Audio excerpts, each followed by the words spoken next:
beast, discussing the heat in the streets. Take over the west and the east. I got what you need, a dose of this vitamin G. You rockin' with beast, discussing the heat in the streets. Take over the west and the east. I got what you need, a dose of this vitamin G. You rockin' with beast, discussing the heat in the streets. Take over the west and the east. I got what you need, a dose of this vitamin G. Rockin' with beast, discussing the heat in the streets. I got what you need, a dose of this vitamin G. You rockin' with beast, discussing the heat in the streets. I got what you need, a dose of this vitamin G. You rockin' with beast, discussing the heat in the streets. Take over the west and the east. I got what you need, a dose of this vitamin G. Vitamin G. Vitamin G. Got what you need. I'm on the outside looking in, and I wanna be back on the inside. I don't wanna be left on the outside, all alone. Vitamin G, got what you need.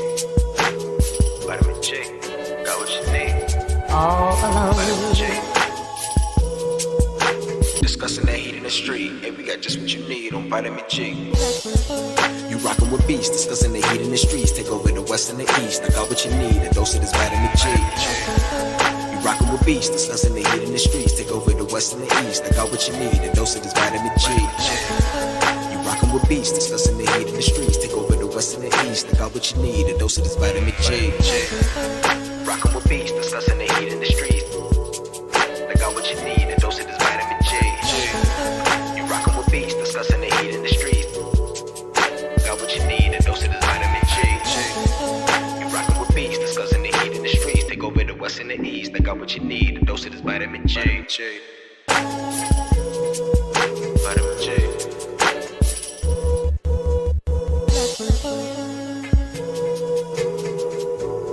I'm on the outside looking in, and I wanna be back on the inside.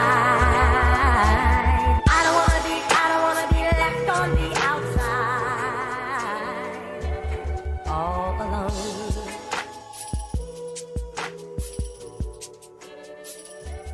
All alone.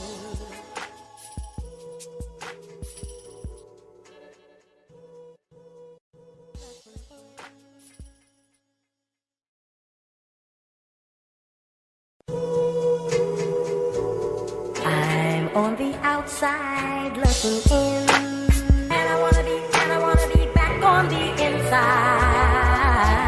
I don't wanna be left on the outside, all alone. Vitamin G, got what you need. Vitamin G, got what All you need. alone. Vitamin G. Hey. You rockin' with beast, discussing the heat in the streets. Take over the west and the east. I got what you need, a dose of this vitamin G.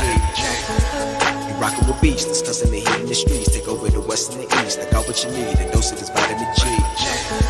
You rockin' with beast, discussing the heat in the streets. Take over the west and the east. I got what you need, a dose of this vitamin G.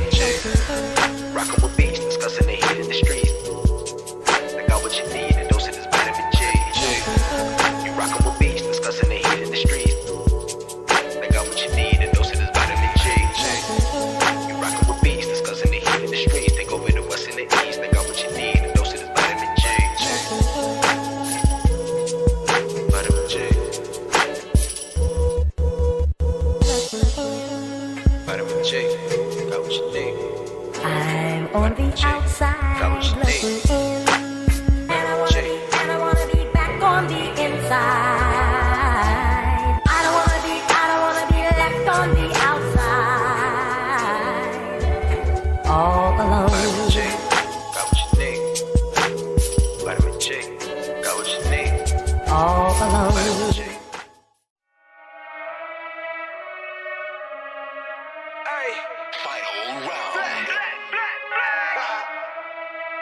I already know how I'm coming, man. Yeah. Tryna run the town. Tell no duck when they hear that sound. How they gon' come up now? Heavy as the head that'll wear that crown. I'm going pound for pound. And if it's about smoke, then we toke all of that.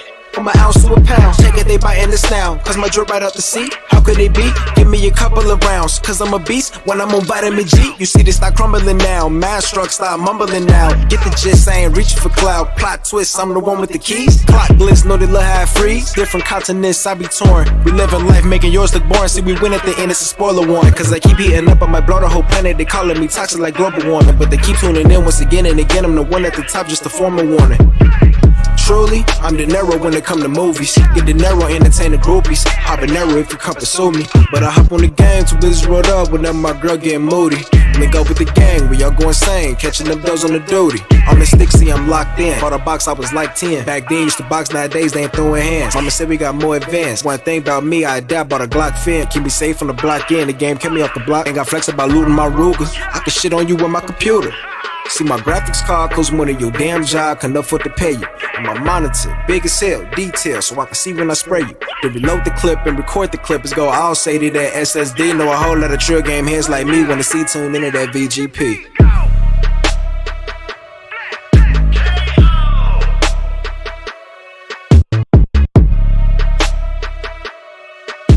Take over the west and the east, and we got just what you need on vitamin G.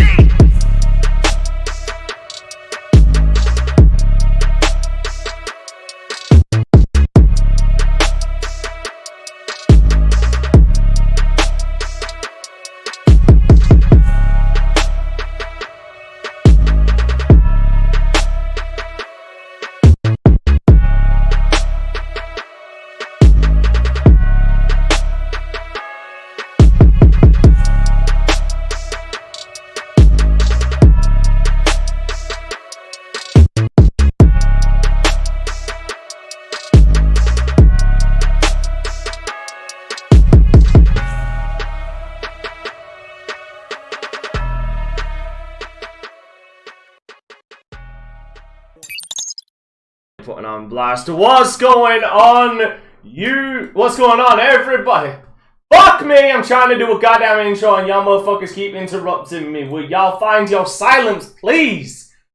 What is going on, everybody? It's your boy Dante Crisis back with another weekly dose of your vitamin G, and today I have the interrupting fucking squadron. The motherfuckers that just love to interrupt and fucking cut each other off without anybody getting a goddamn fucking say. First of all, with the man who just fucking cut me off, Pharaoh, how are you today? What have you been up to?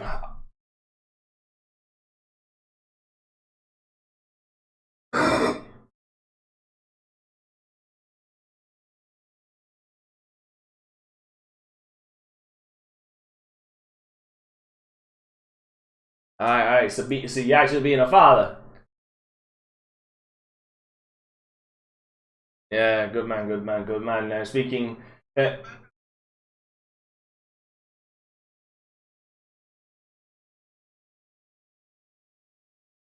what, original or new? Eat trash, man, eat trash. That intro, that game trash. Get that shit out of there. And speaking of trash, Omar, what have you been up to?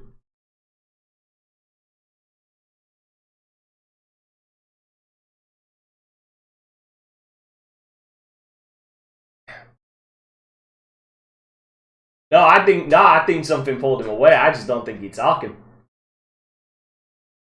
No, I'm talking to Omar. See, this is what happens. Omar, I have a call for you. Hold on. I have a call for you. It's attention. He demands to be paid.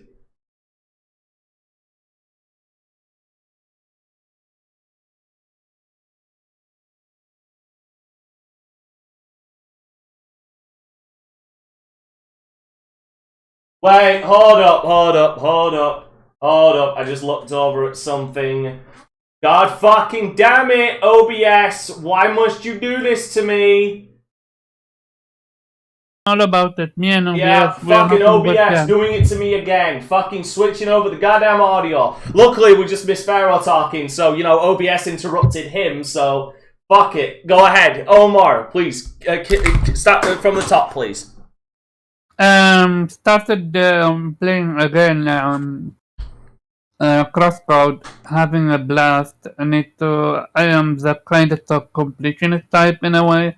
So I'm trying to do everything, every side quest, get every shift and stuff like that. But yeah, having a blast. Other than that, yeah. Was that Nothing game? else. What is that? Is that a Japanese game?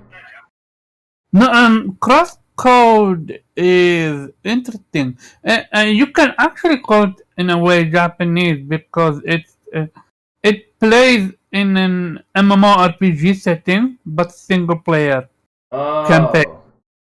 Yeah, so you're almost like a VR-ish, but you're playing it as an action adventure it's almost like Metroidvania. It's it's a how should I? It's an indie game. It's if you ever played what's called .hack GU or Infection, it's kind of like that, where you go into a different world and you explore and stuff like that, which is amazing. Gotcha. I'm on that. I'm on that shit. And speaking of Japanese, Kofi is here with us for the second week in a row. How are you, Kofi? What have you been up to? Good, man. Can you guys hear me okay? No. Absolutely. Yeah, we heard you. Okay, excellent. Yeah. Been able to play a lot more of Fist as of late. I'm actually one trophy away from getting the platinum. Oh, So you're I have a fucking lot lucky. of positives about the game. The game has some tough moments. You have to get some really good combos to defeat enemies.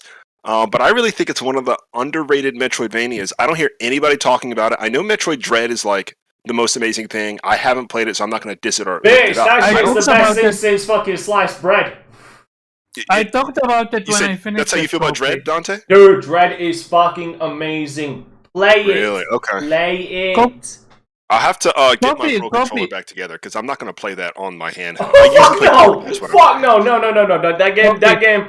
They are slowly. I'm sorry. It's becoming clearer and clearer for me that aside from having a Pro controller with you on the go, it seems like developers are slowly inching away from from making games for it to be in handheld mode because Metroid Dread does not work with Joy-Cons. It does not. Copy. That's what I hear. And like, oh, go ahead, Omar.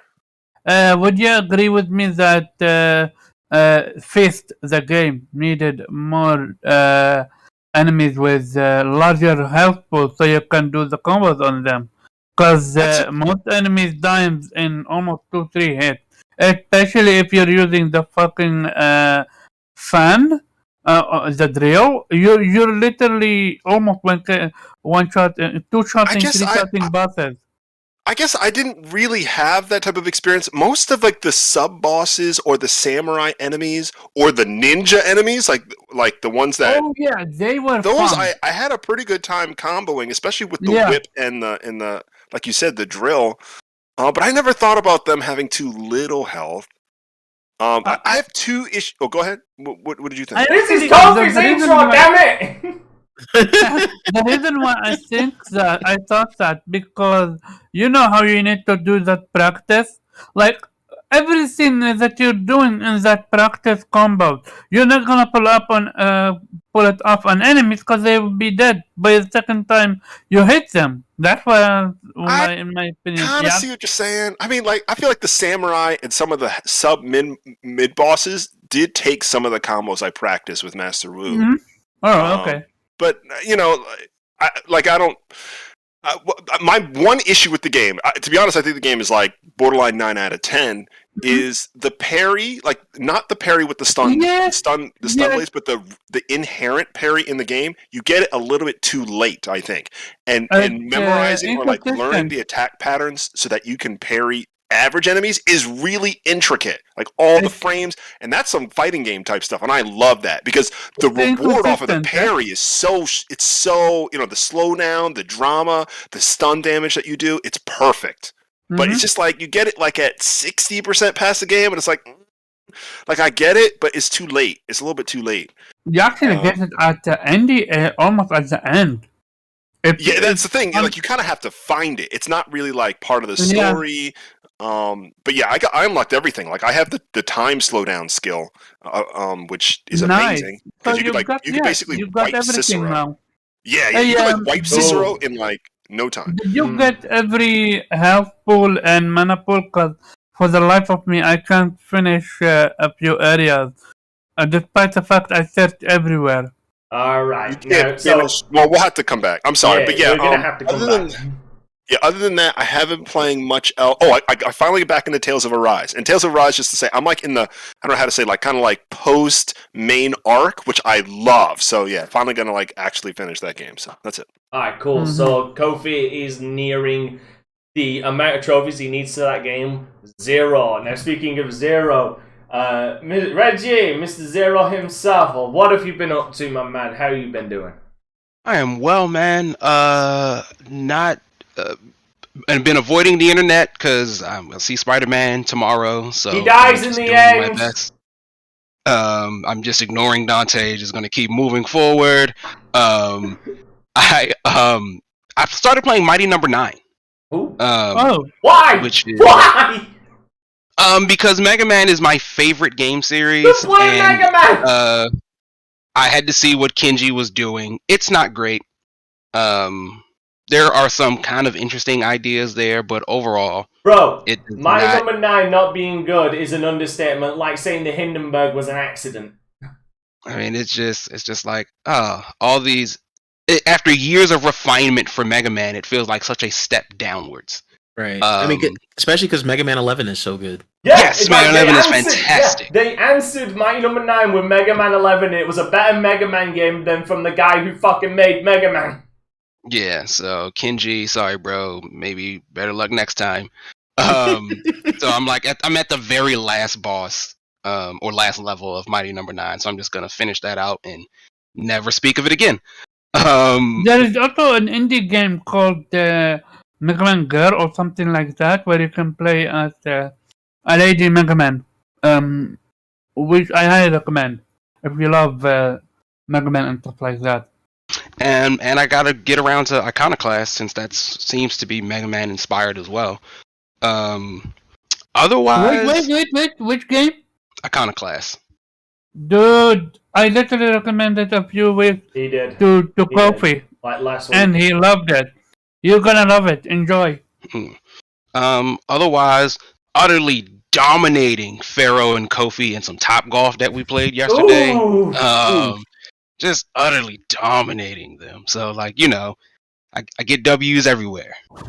Just throwing at them W's, just like up in the fucking air W's for yourself. Without the screenshots, it didn't happen. Screenshots, sorry, didn't happen. But I don't remember being at any of the leaderboards. I don't remember you being at the top of any of the leaderboards.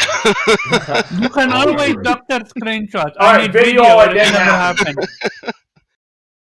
Yeah, I think otherwise that's it. I will once again have to shout out, guys. I don't know if you've heard about this. There's this little game called Hades, made by this company called Supergiant Games. They were basically one of the greatest games of last year. They won a bunch of video game awards, but very recently they have won a Hugo Award, which is the first video game to ever do so. That mute button is looking huge. So fucking attractive That's right huge. now. Oh, that's huge, but it's Zero talking about Hades again, and that mute button is looking damn fucking sexy to me right now. No, I don't think I've really brought it up. Like, I've played it a lot, but I don't really think I've brought it up enough on the podcast, I think, ever. So I just wanted to, again, like, excellent little game is Hades. You never play as, like, up? Zagreus. Yeah, you play as Zagreus, the son of Hades, and like it's a roguelike, very interesting. I really like highly recommend it. It's kind of a niche indie title. Probably a lot of people know about it, but you know, get in there. Play some Hades. It's excellent game. Hey Zero, Metroid Dread, best Nintendo game out this year, yay or nay? What else came out this year? Shin Megami Tensei 5. I'm still playing that. That game has killed me a lot. That Shin Megami Tensei 5, believe it, that game is actually fucking difficult. Believe it or not, I know it's a weird thing to say. If they've never fixed it, but if they were to fix the whole Zapdos recovery mechanic in Pokemon Unite, might have given that probably the best game of the year. It's such a solid little MOBA, but it's utterly broken by the fact that like now all rounds boil down to who can kill Zapdos first. Right. And once that happens, it's over. Now, speaking of dreads and broken, Jube, what have you been up to, my guy? How you doing today? What's up? What's going on, chat? Don't forget to hit that like button out there. I was gonna hit that point. I've been playing Halo multiplayer. I still need to finish the campaign, but I got to do my weekly trek to finish the weeklies. So I'll hopefully get that done tonight before the reset tomorrow. What else was I playing? I played some of the Gunk. I enjoyed it. Like, it's a nice little break. Like, it's nothing like super crazy or fancy, but somebody would give impressions of that. yeah, it's not bad. Like, it plays well. Like, I haven't run into anything like game breaking or crazy or anything like that. It's a time sink.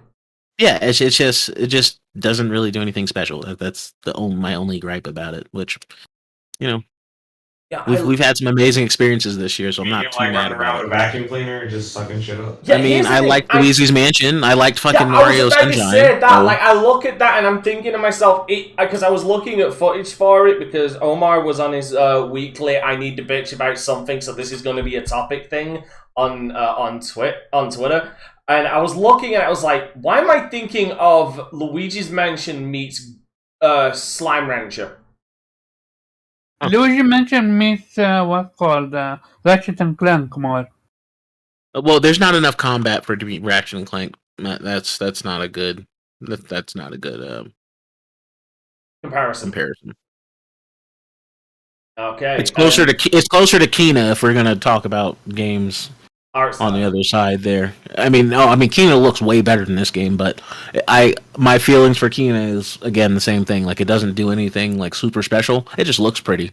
You know, it's fun to play. Like that's it. Like it didn't bring anything new to its own genre. Like it's just a little pretty palate cleanser between other releases. Yeah, Kina always interests me mainly because it's my childhood. It looks like a Pixar movie made into a game. Yeah, exactly. Like I said, it's but then once that part of it kind of wears off, and then you're just like, it's a fun time. Yeah, like it's not a bad game at all. I'm not saying that. It's a fun time. It definitely doesn't push its genre forward. So it's like it's okay. Good game. Not great, good, and looks great. Fair enough. And just a recap on what Pharaoh said, because he was cut off because he was cutting me off earlier, and OBS finally cut him off. He's been busy being a dad and playing the shitty Battletoads because again there is no accounting for taste in this day and age. Now, as far as again, I have to stress, utterly being dominated by me in Topgolf. Video, it never happened. Yo, did y'all have pancakes afterwards? I had cookies earlier. Say it again. Did y'all have pancakes afterwards? We did not, but that's because I don't serve pancakes. I'm pretty sure Zero only had like 12 points, and he could only hit like the closest, point thing. No, that's a strategy if you can get it in the middle. Yeah, he still walks away with no. Like he would putt it just past the net, and it would like slow roll into it. That's fine. That's points. They count. It was so bad that he didn't even get points some of the time. Like it went in, but the top goal thing didn't even pick it up because it was such a bad shot. Hey, Pharaoh, I'm curious. Have you got the excuse assembly line working overtime to like roll out these excuses? No, I mean if I remember our last game correctly, Kofi won with 49 points. Kofi only won because I had to step away. I believe I was right behind Kofi with like 38 points, and Zero was somewhere around like 4th place. Again, I had to step away. I had like at least 12 shots left, but I had to step away. Again, it's fine. It's fine. Pharaoh just kept getting lucky because like he wouldn't actually like fall into the circles, but his ball would just continuously roll and somehow jump into earning more points. Yeah. Alright, ladies, put your weave back on. Let's put the claws away as well. Okay, now first of all, let me shout out the people in chat. Nick Clinton, it's good to see you, my man. And Mitch, the Desert Squiddos gaming channel, how are you doing today? Remember, everybody, if you go to my Twitter, which is down below, you will find a tweet out. Retweet that, like it, get this goddamn podcast out, because we need more people, because FC failing once again. His niece failed him again to get the word out that we switched over to a new goddamn fucking channel from his channel. Ladies and gentlemen, get that news out. Now, as far as what I have been doing, because I'm important and got such a massive ego that it can't even fully fit in this screen, I've been playing some more GTFO since its release, and that game, again, is a merciless motherfucker, but really fun, but you really need to work as a team. Shin Megami Tensei 5, which has, again, I'm just on a roll right now of merciless games wanting to bend me over, because, like, GTFO has been fucking me, Shin Megami Tensei 5 has been mercilessly beating me, and fucking Halo 2 Anniversary Legendary has been fucking me. Seriously, my ass has been stretched to about year fucking wide in the last couple of weeks. It's been insane. I've also been playing some fuck's it, what else have I been playing? What else have I been playing? You cut off a little bit. What are you playing? You didn't catch any of that, Omar. No, it was just the end. You cut off for like a quick second. No, I'm wondering what else I was playing. I have been playing, oh, yes, I'm starting my Let's Play of Grand Theft Auto 4, which has been a blast, and SpongeBob Battle for Bikini Bottom, which has been oh so wonderful, because that game is actually goddamn hilarious. It is shocking how amazing, how funny that game is. I finished Gunstar Heroes, which was a blast as well, and Dead Island, which it would have been tragic without anybody. One second, Dante. Is he also cutting up for you guys every now and then, or am I the only one? I think it's just you. I think it's just that part's just you. Sorry. Yeah. You gotta stop downloading that 4K porn, man, when you're on the podcast. You know, shut your ass up and get through your intro. Hey, at least my intro's been shorter than Kofi's. I'm gonna, you know what I know? I'm gonna get Omar a fucking gag for Christmas, because he fucking needs it. Oh my god. Now, speaking of gagging, unfortunately, 343 seems to be gagging on that failure once again, because we gave them credit for the multiplayer launching in a actual good state. There's been praise for them releasing the single player in a decent polished state with, you know, a good story, good gameplay. But why is it that just major fuck-ups seem to follow this company like goddamn fucking herpes on a whore? Seriously. Here's the thing. We can talk all the praise we want, but we always have to keep it fucking real here. And this is a real issue. When you have a goddamn save glitch corruption this bad that it could literally wipe the goddamn single player and multiplayer data progression from your account. This is bad. Like, this is on the levels of Halo Master Chief Collection's launch bad. Hell, not only just that, but apparently there's a glitch. There's also another glitch that is allowing people to do split-screen co-op in Halo Infinite. Yeah. I heard that. It's like they're playing with skulls on. Yeah, and it's like, okay, so what the fuck is happening 343? First of all, I want the Xbox side of this. Jube, okay, in all seriousness, how fucking big of a black eye is this on them that they do so well? Like, they almost reached the fucking end of the redemption arc, only for the goddamn fucking curse to come back and bite them in the ass. I mean, that part of it sucks, but I'm kind of glad that this particular glitch is it's bypassable. Like you can kind of stop yourself before you fuck up. You just don't hit A if you see that. Isn't the glitch revolving around? It's revolving around Quick Xbox resume? Live sign-ins.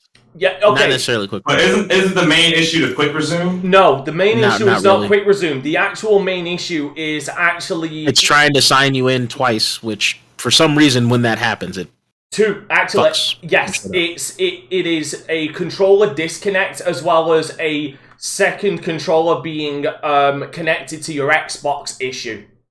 So if I know this, if I've looked into this enough correctly, the issue is actually starting. I've got an article up so people watching can read.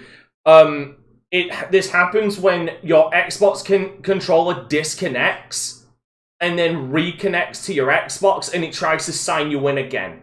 And it also happens if you plug in a second controller, it will do the same thing. The quick resume thing is something completely different to my knowledge, but like this is something that, like, say you're at low power, your battery disconnects, you quickly connect that fucker back. This is a real issue that could possibly happen, to my knowledge of an understanding of what is causing this. I've also had controller disconnects and I haven't seen that screen. So, like I said, it's weird. I was more so just trying to replicate it and see, what kind of lengths you had to go to get something like that to show up, and I haven't been able to. But that is something they definitely need to get fixed because apparently it's already been fixed. 9 times out of 10, people are going to hit, A or whatever on that fucking little splash screen, and that's it. That's pretty much it. You're pretty much From done. What I saw, a patch was released on Friday that addressed that patch was just for quick resume, not for the sign-in glitch. Could you explain the quick resume thing for me, Jube? Because clearly you know more about this quick resume thing. So when I first got it, I tried playing with. I didn't end up losing any progress for multiplayer, but essentially, if you resume the game from quick resume, and you had unlocked some of the skins that you find in the campaign for multiplayer, they wouldn't immediately pop. Oof. Which was like weird. So it's like it'd be like you collected it, it's marked off on your map, but you go into multiplayer, it's not there, kind of thing, because of quick resume. I haven't really had probably the same sign-on issue because when you it's probably similar. This isn't big enough to bork your entire account. So the patch they released Friday, if you were missing those items, they got dropped off to you at that point. So that shouldn't be an issue going forward. My own personal big thing with quick resume with that is it's like it just didn't work. Like if you try to load up the campaign, I have to reload the game essentially. So that was my biggest gripe. So I just haven't been using it with that particular game. Yeah, like I'm whatever patch they put out on Friday seems to have fixed the progression part as far as you miss it out on the collectibles. Yeah. I also should bring this up because this is a true fact. This is a point to anybody playing on PC. This is not an Xbox exclusive thing. This is something that is happening on all across the board. Yeah. It's happening on PC as well. I saw that. It is. Yeah. Like it's Pharaoh, please, your thoughts, my man. Your thoughts. What are your thoughts on this? I mean, it's unfortunate, and I feel like we talk about this whenever there's a major release of a game. There always seems to be some type of bug that follows it, and that's why I always stand by the, give it 30 days, unless you're like absolutely dying to play this game. Too bad. Give it a couple days.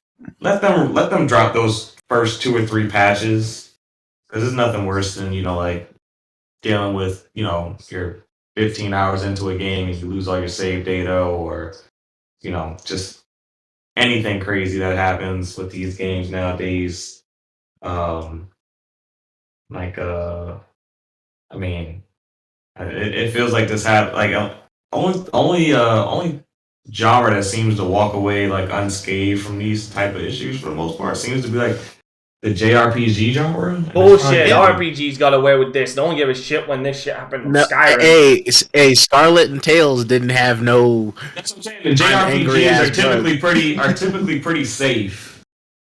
but I mean, everything else seems to kind of have these issues when the game first launches. Yeah, see, here's my problem with what you're saying here, Pharaoh, is like there's a difference in my opinion of like launching with issues and then launching because we are this is happening. How many months are we away from removed from this? Like a month removed from this game launching, right?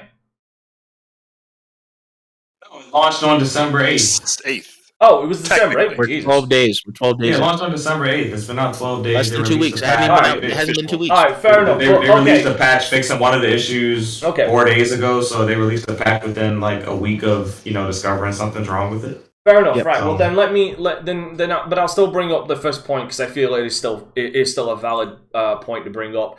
Like there is a difference between launching with issues like graphical hiccups or even crashing, like a game crashing. Okay, because maybe the system is overwhelmed or some shit like that, or like maybe just like some code is like, oh fuck this, I'm taking the day off. Or I was given a holiday or some shit like that. But this is a fundamental issue that is literally getting rid of progress, like across the board. Like this is something I didn't even give Cyberpunk a pass when this shit happened with Cyberpunk, because and I've defended Cyberpunk, and I didn't even give them a pass. I didn't even give which other game had this fucking issue recently? Because this is not the first one. I swear we talked about something Returnal. That was it. We are fucking lambasted like y'all and even myself lambasted Returnal. I uninstalled that shit. I uninstalled that shit because of the fucking bug I got. I was good. Yeah, but that's my point. Like the one thing I'll say that's good on the Xbox side is that they're saying they're going to uncorrupt the data for users when they do fix it. So I mean, if they can, but if they can restore progress, then that's great. Oh yeah, they'd be able to do that for the multiplayer side, but I don't entirely think they'll be able to give you your progress back in single player. Like as far as like I think they could. It's on a cloud server somewhere. They'll be able. It's on a cloud server, and I mean, at worst, they can restore you to the point that your last achievement was. At worst. That's the other thing. Achievements don't fucking pop on time in this damn game. Pharaoh, I don't know if you noticed that when you were playing it, but they don't fucking pop. Dude, achievements don't. You know my policy. I don't play a lot of games day one. I kind of wait for them to kind of ferment a little bit, and then I wait for patches to hit. Jubit, even to this day, achievements don't pop on time for fucking Halo 2. Or for Halo Master Chief Collection. So that might just be a fucking Halo thing or a 343 thing, because literally, like, I got on the next day and then, like, I meleeed a grunt or something, and then I started, like, getting a shit ton of fucking achievements. And I'm like, what the fuck just happened? No, even on Halo Master Chief Collection, throughout my Halo 2 playthrough, the legendary achievements, they've been popping up on my fucking streaming PC faster than they've been popping up on my goddamn gaming PC where I'm actually playing the fucking game. Because they're both logged into the same Microsoft account. But no, like, here's the thing. My point is consistency. Like, games should not launch. Like I said, I can understand a few bugs here and there. I even said this during Days Gone, because I defended some of that, even though there were some things that I couldn't defend, like the poor frame rate. But it's stuff like this, to me, that is indefensible no matter who the fuck you are. Wasn't for CD Projekt Red, my thing is, for how could they... wasn't for this. How could they test that though internally? Like that's super weird. There's some bugs that you don't find. There's some bugs you can't find until it's in production environment, and that's with everything. So, but could you use that same excuse though for Returnal, and you gave that shit? No, Returnal, no. Welcome again, as someone that actually played Returnal and finished Returnal launched perfectly. It was literally the day one patch that broke it. I know, because I never installed the day one patch, and I never had any single... Yeah, actually, I agree with that. I played it day one, and I didn't get the patch, and it was fine. It was fine. It was literally after the day one patch that they broke it. But yeah, I know. Something but else still, came out, and I stopped playing it, and my point still stands. This is shit that, to me, like, the most inexcusable fucking thing that you can either cause at launch or pre-launch is data corruption issues. Like that is a problem with games that should just not be a goddamn thing. Like, yeah, put a magnifying glass to it, fucking go through that shit with fine-tooth comb, unravel the goddamn code, but you need... The games cannot launch, nor can they be patched and end up with this issue ever. Because this, to me, as far as, like, the biggest killer of a game for me, is getting so far and then losing my data, and I'm like... Dude, this was First of all, this was completely out of my goddamn hands. Alright? I've lost over 6 hours of goddamn progress. I don't feel like going through this shit again. Because I got fucked. I got fucked by a game that I got fucked by something that shouldn't have fucking been there to begin with. I feel you. I truly do. It's how do you combat this? It's like... So in the risk of getting us banned, you want to know how? Learn the code. Sorry? In the risk of getting us banned and demonetized, which we don't even have, there's one way. Learn to code. Yeah. Yeah. Like I said in chat, stop pre-ordering. That's honestly It's how you called fix these issues. I do agree. When they already have your money, they're not tempted to bother By the because way, they got paid already. I got people still fucking questioning me. Why didn't I buy Halo Infinite, or why am I waiting for the co-op? This right here. I don't pre-order game, but I am buying game day one if I'm excited for it. That's the same damn thing. No different. If you buy day one versus pre-ordering it, that's kind of dumb because then you miss out on the bonuses for pre-ordering it if you're going to buy it the first day it came out anyway. Here is the thing that I risk as someone that is on social media. You risk getting spoiled. Story-wise, content-wise, everything-wise. Which is why if I don't watch the Spider-Man movie in the next 3-4 days, I'm gonna get spoiled for the entire thing on Twitter. And it's not like I'm searching for it.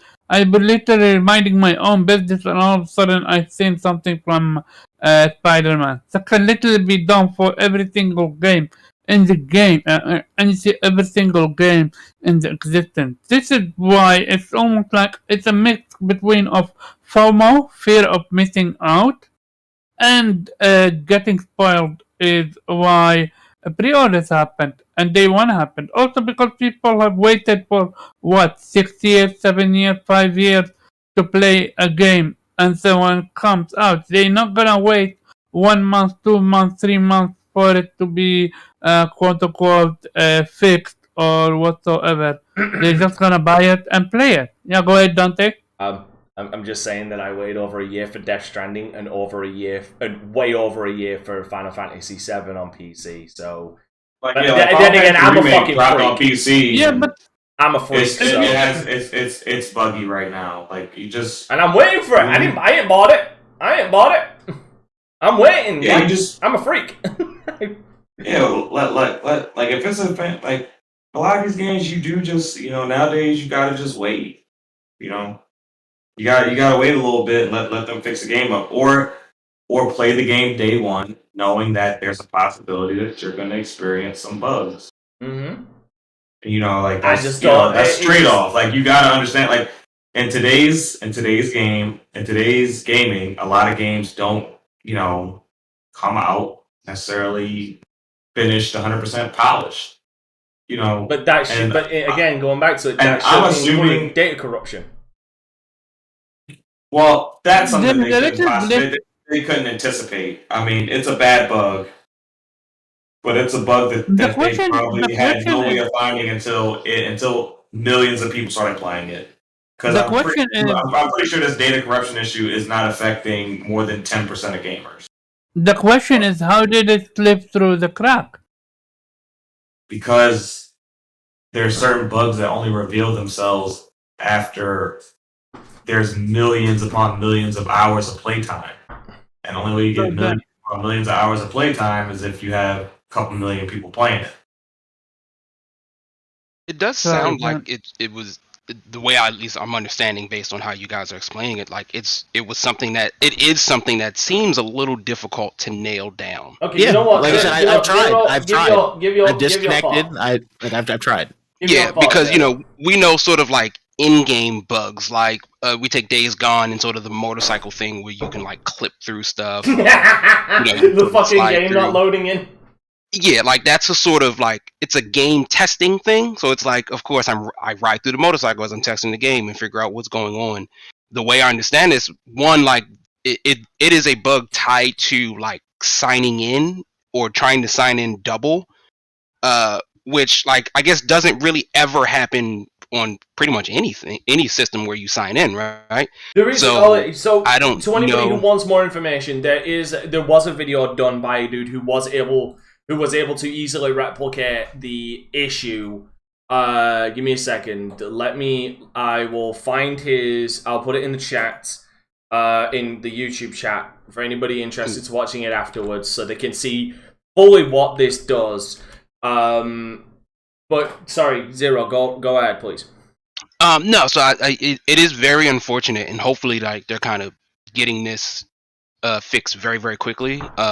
Because it's a game-breaking bug, as far as I understand. Yeah. So it's like, I assume that patch will be dropping Christmas Eve because they don't want any issues coming. Coming that sort of. They don't want kids opening up their Xboxes and running.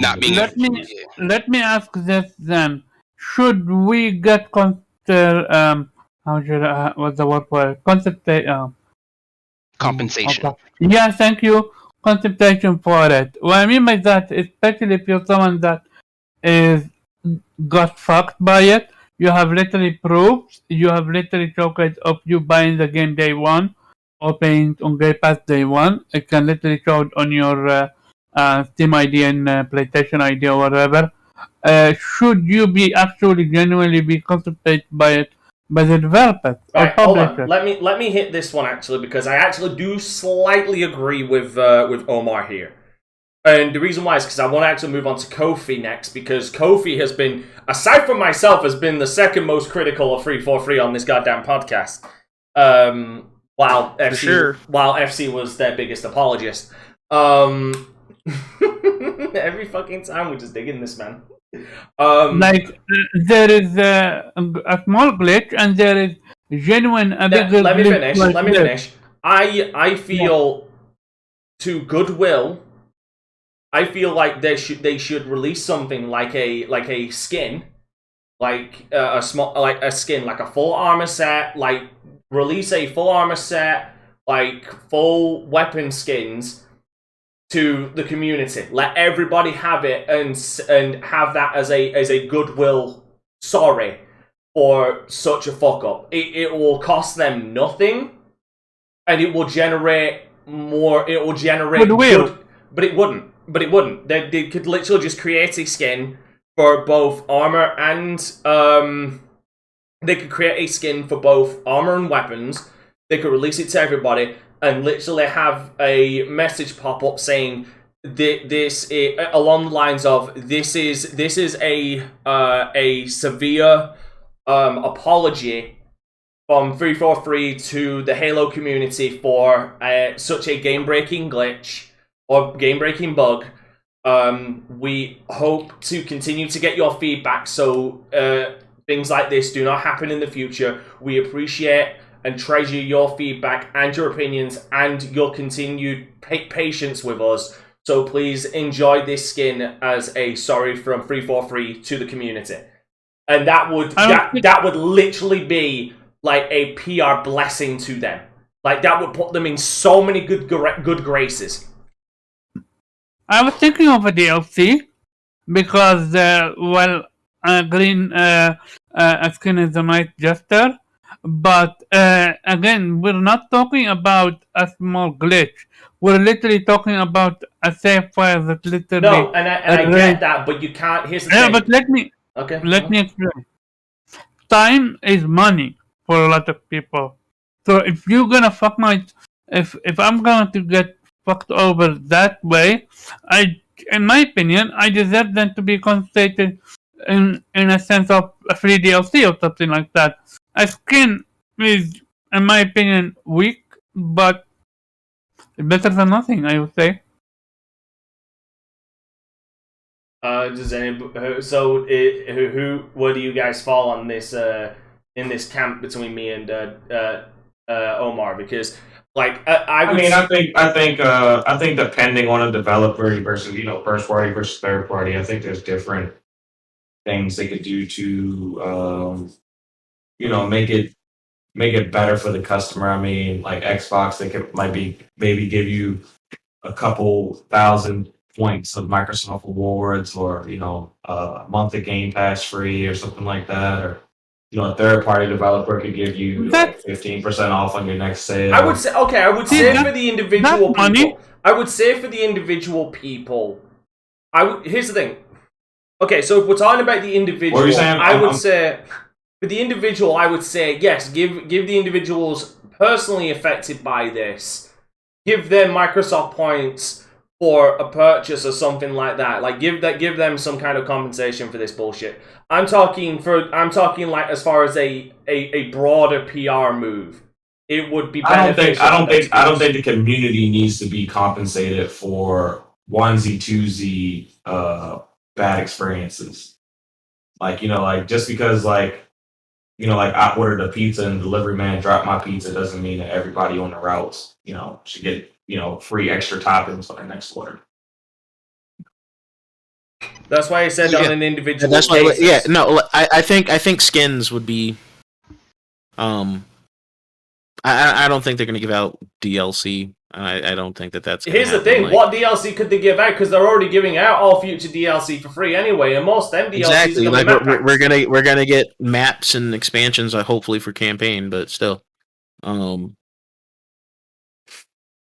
want to give you like 5,000 Microsoft Award points, or even if they reward you with like some of the in-game like credits, like enough to buy like 2 skins out the shop or something. I could still see that. That way, at least you get to choose.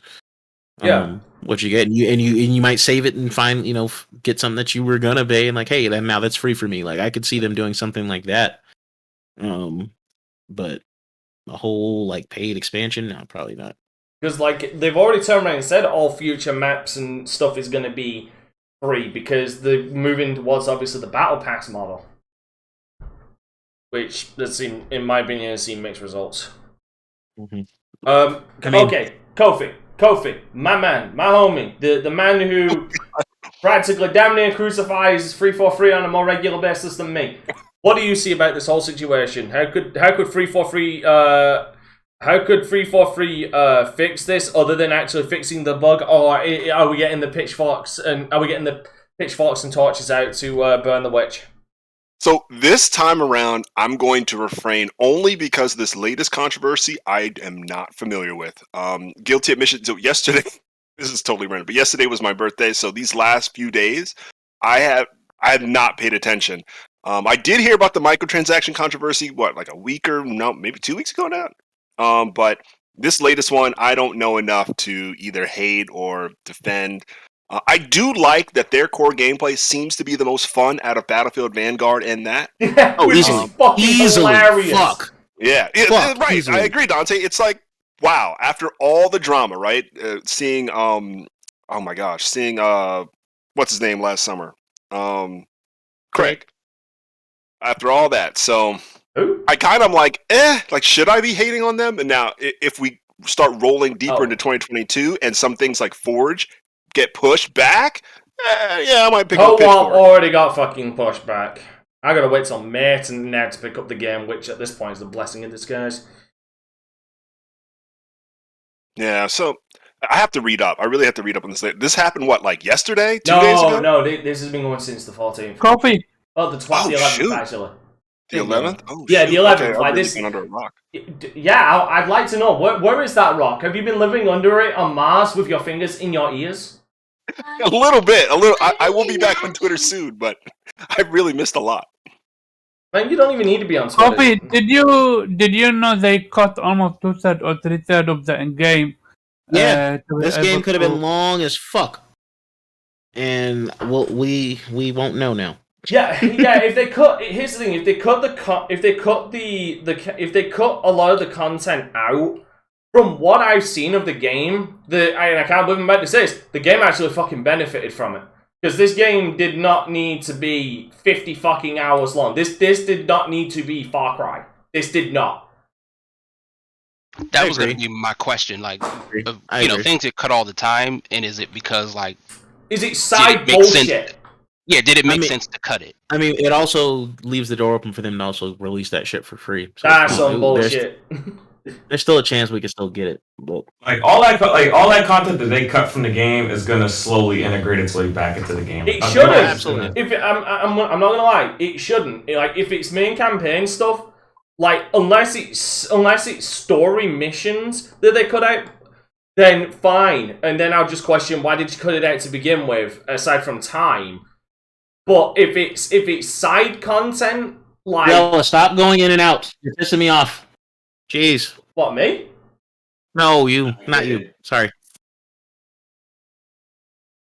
Fuck yeah. You be really worried then. Current moment. Like, Jesus. If it's side content, like a la Far Cry 5, taking strongholds, or any other kind of that shit, it's like, no, don't introduce that back into the game. Your game is literally getting 9s out of 10s as it is. You don't want to start diluting it with way too much side shit, which clearly is not needed. But how do we know it's side content and not main content? I don't think it was side content. But if it's main content, it's side content as well. If it's main story content, then you got to question why was it cut out to begin with. I bet your money is story content. If it's story content, I'm sure it's a combination of all of it, but a lot of that content is gonna be repurposed, repackaged, and redistributed later as DLC. Like, yeah, because they may be free because y'all motherfuckers shot on Spider-Man for that bullshit. But they've been clear in saying that like they wanted Halo to come out, like, to last for a long time. Like, it's gonna go the sort of Destiny route. I'm imagining it's this ever-evolving story and world, of which, like, all the content that is cut is probably still coming, because it just doesn't seem like the story's done here, right? Like, I don't imagine that the story of Halo Infinite is done, and they're like, that's it. Would be interesting. Just play multiplayer for the rest of the time. It would be interesting. Hear me out. It would be interesting if they do take the Destiny route. Not paid, because you got the fucking battle pass, so don't get too greedy. But if they do take the Destiny approach, but actually take it more of a single player route, where like over probably the next 4 years, they release like 2 extra stories to the game. So like we got Halo. Probably will do that, and it will be paid. If you don't own Game Pass, you're gonna have to pay for the content. But pretty much. I said battle pass, not Game Pass. Well, Battle Pass only applies to multiplayer.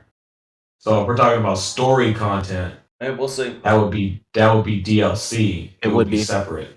The Battle Pass is only for the free to play portion of the. We'll have to see because they're the first one. Because if they do try this, they'll be the first ones to have a Battle Pass system that are actually bothering to release single player content.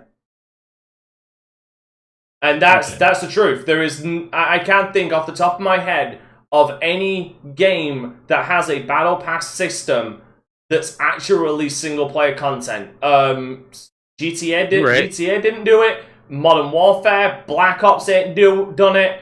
Battlefield hasn't done it. Like none of the game, Rainbow Six Siege didn't do it because it doesn't have single player. But none of these games that have a Battle Pass system have released single player content. They've just stuck with the multiplayer. So if Halo does release single player content, it will be interesting to see if they do go the paid route, or if they go with the we're already getting your money from the battle passes, so everybody gets this for free because we're trying to be awesome here. How do you get it? How you get it for free when you don't have the campaign already? Like, because most people are going to be playing free to play.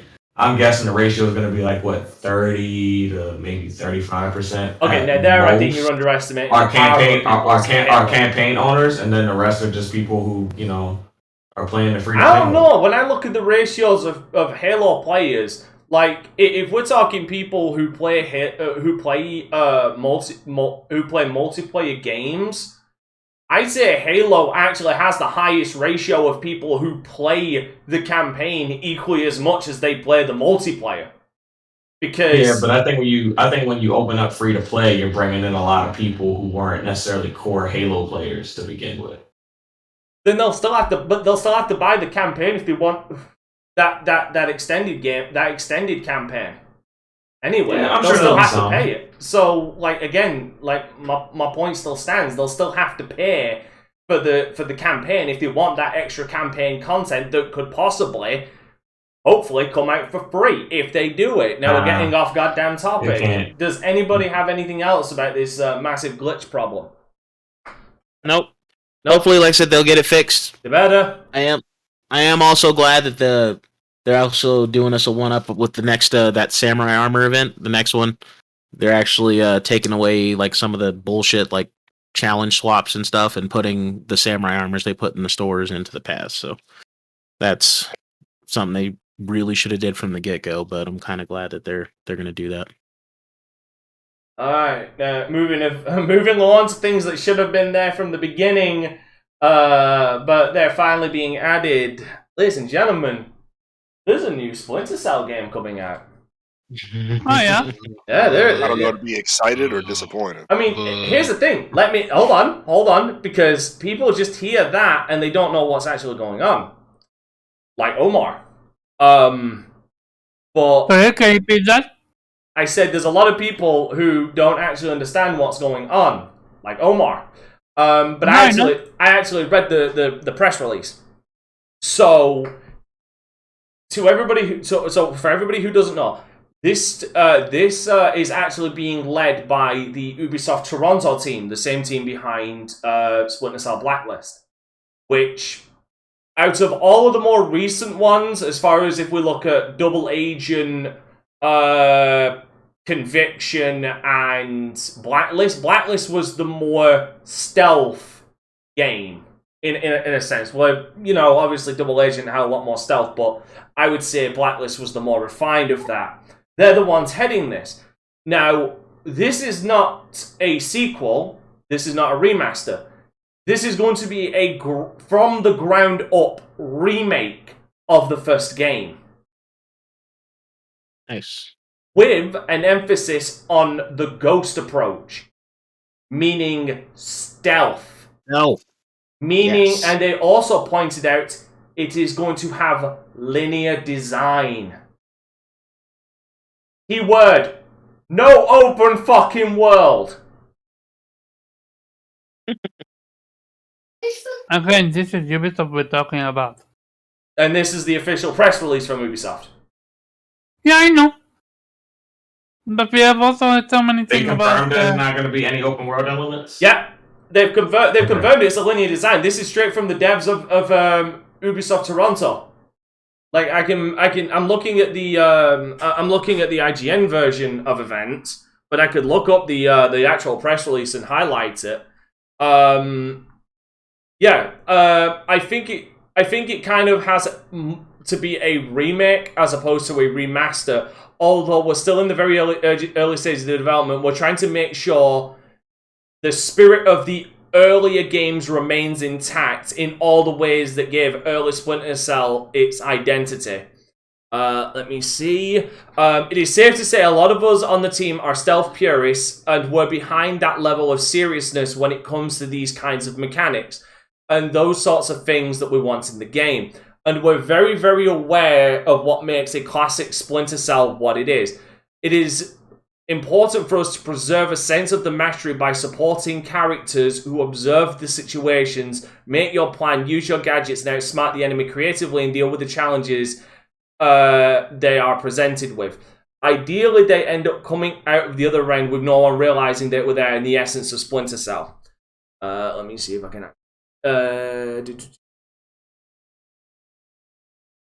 see.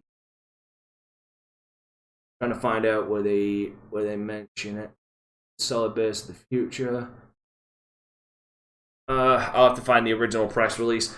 I'll look for the original press release. But yeah, from what they're saying, it looks like they're really. It seems from words that they're actually trying to make a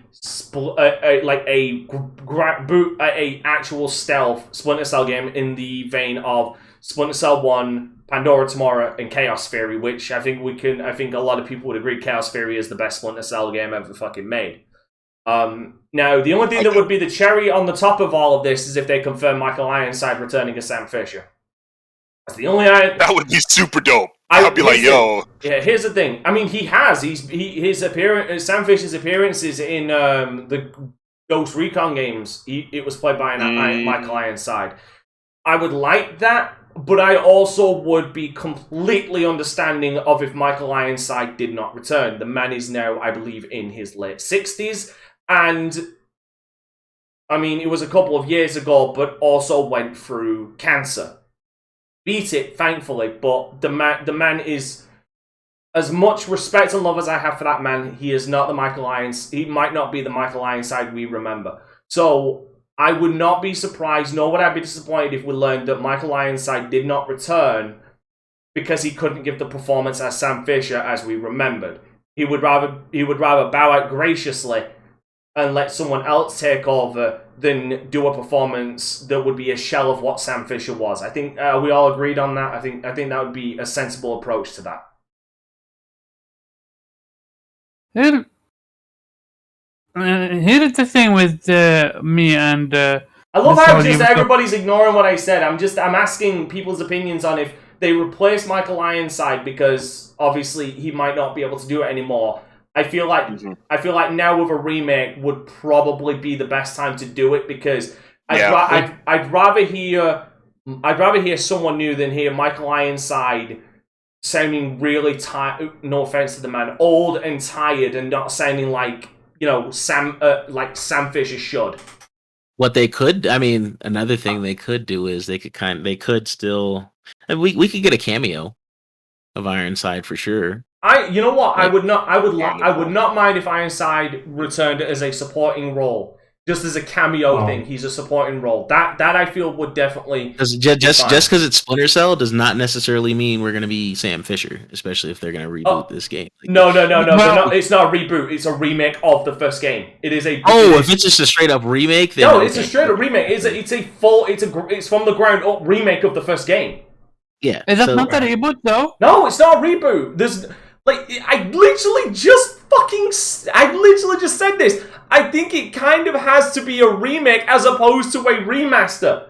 I literally just fucking said this. He did. I am the host of this goddamn show. Y'all should be listening to me. No, I'm literally confused because I heard it was also a reboot. That's why I'm confused. No, these are the words from the devs at producer Matt West. I mean, well, if it's just a remake, then I mean, unless they're adding additional scenes or fleshing out content, then they can use a lot of the old audio. No, because like I just said, it is a from the ground up remake. Yeah, audio, but you don't. That's from the ground up means. It means they're redoing everything. If they want basically, to, like, do you want to know? Basically, like, go ahead. You know the Dead Space remake that's coming. You know how they've basically been showing it all off, where they basically recreated the whole thing, new engine, new animations. New physics, new everything. You know how they've been describing the Dead Space remake? That's effectively what they're going for with this approach. It's seeming, with their words, that's the approach they're taking. That would be new audio. Well, if they do new audio, I mean, most people are going to play it for nostalgia. You know, they're not going to necessarily 15, an hour into the game, they're going to get over if there's a new voice. And all the new players aren't going to know, the difference anyway. That's wrong. That's wrong because, again, Sam Fisher has been showing up in the Ghost Recon games, which are new. He's shown up in Wildlands and Point Break, I believe. Not Point Break. The fuck is that name? What the fuck is the shitty one that came out? I think it is called Point Break, right? Is it? What, Breakpoint? Yeah, Breakpoint. Thank you. Yeah, he's shown up in both, and it is Michael Ironside in both of them. So you can't use that. But like I said, but most of the people that, I mean, that's catering to nostalgia if you bring him back. But a lot of people, like even the people that played him on Ghost Recon, aren't gonna. The voice isn't gonna stick with them the same as if they play, you know, Splinter Cells, you know, 1, 2, and 3. And I think getting somebody similar is a good idea. Yeah. Yeah, so I mean, if they do get a new voice, old people will get over it quickly as long as the game hits all the right beats, and newer players they won't really know the difference. I do agree with that. I would say get someone similar. Like it can't, in my opinion, I'd say that would be the problem, because I've always said this, and this is one of the reasons why I didn't give, or why I think people were really hard on Troy Baker in Arkham Origins, when they said, "Oh, he's just doing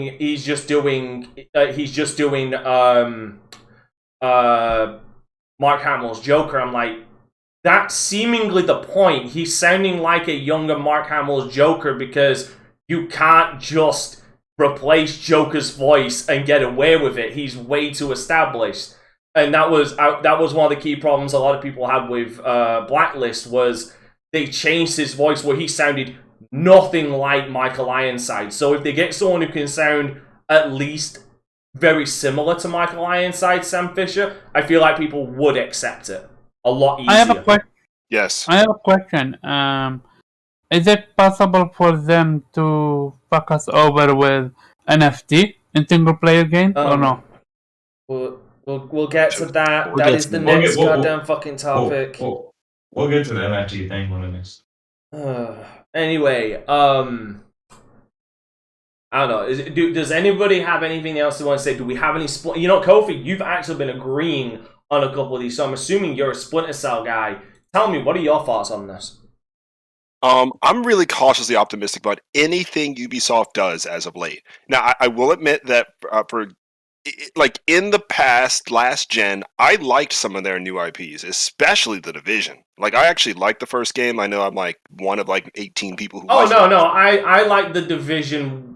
I liked The Division at the end of its life cycle when it actually had everything. Yeah, like you could do like one different thing every third day. You could like go into the dark zone, or you could do the co-op zones, or you could like go do the missions again on harder difficulty. Yeah, it was always like something you could do. They never fixed the dark zone. Yeah, to be honest, I didn't really do the dark zone either. They never fixed it, because even from the beginning, it was never fucking beneficial to fuck people over, and even to this day, it's not beneficial to fuck people over.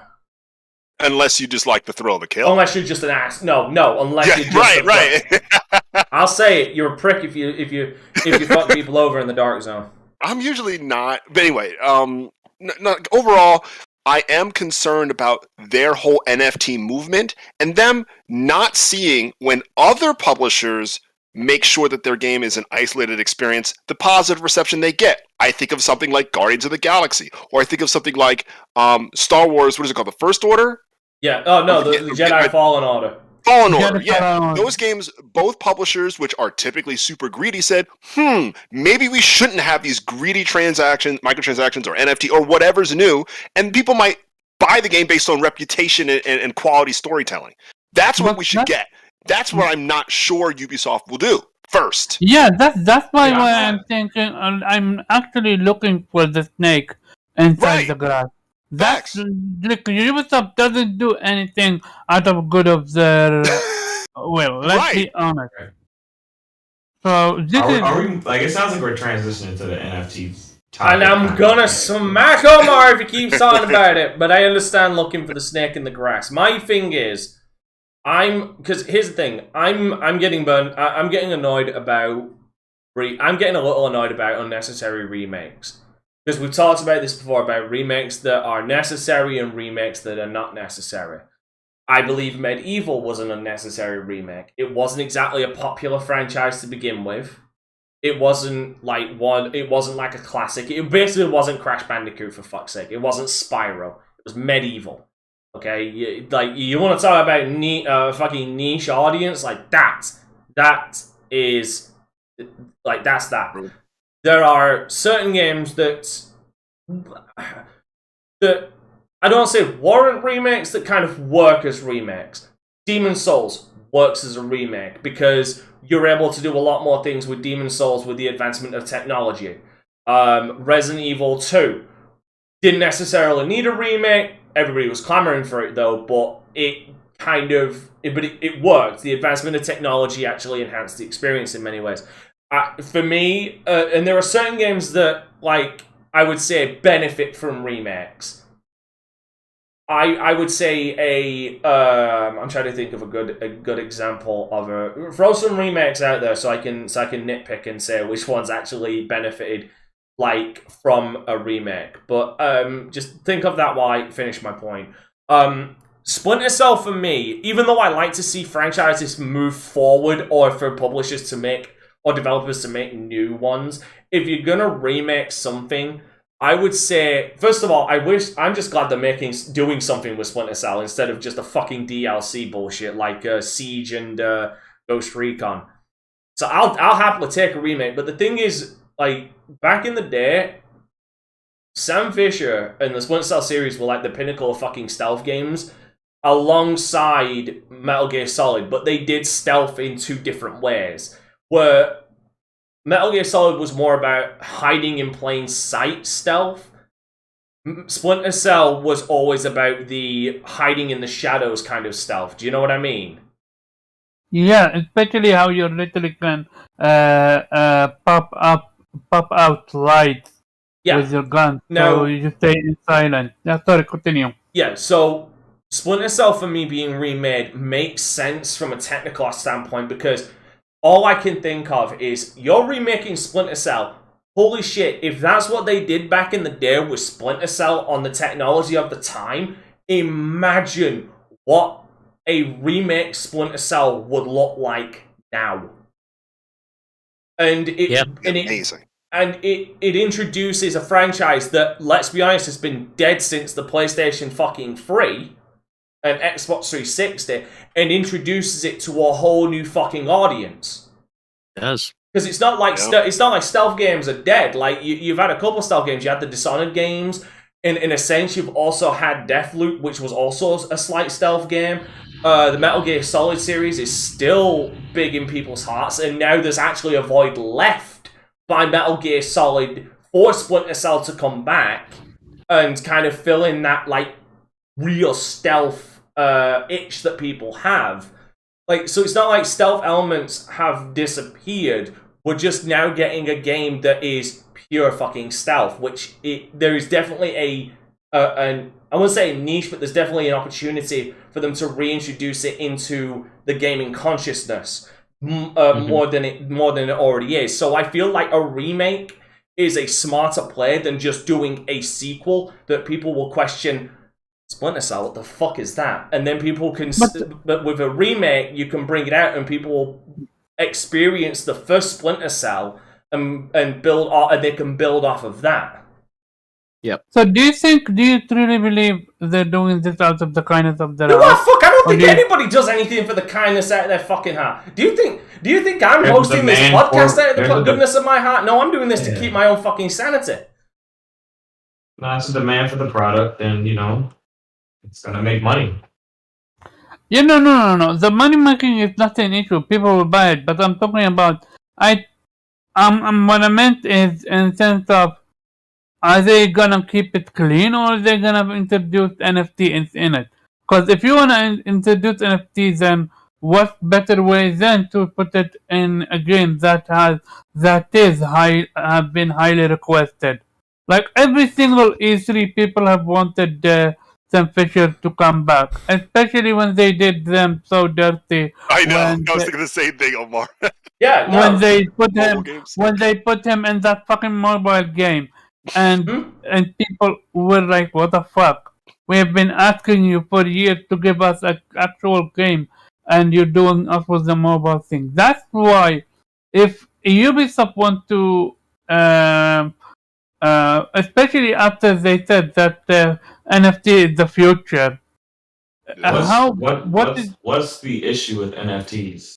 Man, I think Pharaoh and I are on a path to debate. Right, we'll get into that next. We will literally get into that next. Kofi putting on the warpaint. I will literally fucking referee the next goddamn fucking thing, and we'll just leave it for you two motherfuckers. Let's just stick onto the topic of Splinter Cell, right? Yeah, we'll leave it because the NFTs is literally the next goddamn fucking topic. God fucking damn it, Omar, stop derailing this. But this is literally connected because Then you can talk about it when we literally talk about NFTs. It's connected to you. Because no one has said anything, no one from that development team has said anything about NFTs. So this is just something that's coming out of your mind. Why would they? When the Stalker 2 just literally removed theirs. Oh my God! Are you gonna ask that question about every game that gets announced now? You know what? Hold on, no, hold on, shut up, everybody, shut the fuck up. We're literally Omar, fucking hold yourself. We are literally talking, like the next topic is all about NFTs. You will have the floor to just rant and talk about NFTs. You can bring Splinter Cell up in the next topic because it can extend into that. So fucking hold yourself. Okay, sorry. I am excited for it because I love Splinter Cell, but I played only the OG ones. Like I remember when you literally had to be silent and break glass and light. I meant light lamps, just like you don't be seen with your silent meter. Like I am excited to see where they're gonna do, because as someone that played the game and forgot about the story, I'm all about. That's what they're saying. They're leaning towards. Like that's in their open statement. That's what they plan on bringing back, Omar. Yeah, and I'm curious about how they can not per se improvise, but more like add to it. Like I don't recall a lot of games did the whole thing with the lamp, where you can turn blow lamps and be stealthy. So I'm curious what other game mechanic they're gonna bring into the table. Also, I'm curious if they're gonna take note from Hitman, because Hitman does stealth amazingly. Hitman falls into the same category I call hide in plain sight stealth. The same way Metal Gear Solid kind of does, where you're not exactly hiding in shadows and enemies can see you in shadows and stuff like that. It's more you've kind of got to like blend into your environment and kind of find your way around obstacles and like again hide in plain sight. Where again Splinter Cell was more about using the shadows to your advantage. Like you were never there. You are a shadow. Exactly. I mean, I'm excited for the AI too. That's what I was about to say. I want them to improve the AI, because as much as I like shooting at bulbs, it's fucking stupid that a guard would look towards a fucking broken light and not be suspicious. Like, what was that? And the fucking light's out and he's curious why it's out, walks over this broken glass. Nothing. Fucking nada. Yep, it just exploded on its own. Yeah. Like glass everywhere, I think, bullet hole. Yeah, no, AI, physics, like there's a lot of things that we could be looking at as far as that's what I'm hoping for. Now, what I'm hoping and my opinion of what it could be towards and what is going to be reality is probably going to be two different things. But that's why we hope, because without hope, then we live in a hopeless world, and that's not a world I want to live in. I don't want to be jaded. I'm already fucking jaded, but I don't want to be even more jaded. I don't want to hate this art. I don't want to hate this art form that I love. Kofi, now you can actually right. So, oh fuck it. Oh damn, this went so fucking off the rail. Fuck you, Omar. But yes, it seems like they're taking the approach of the original stealth games, where stealth is emphasis, as it says in their fucking mission statement. It's a remake from the ground up, meaning it's going to be on a new engine. Not a remaster, no upscaling bullshit. They're taking the Dead Space approach to it. So I'm curious what they're going to add, what they're not, because there is actually cutscenes in, I believe, some versions of the game that actually didn't make it into the original game as well, because there was actually a cutscene during the training session where Sam is talking to Lambert, which is actually not in, say, the PlayStation 2 version, surprisingly.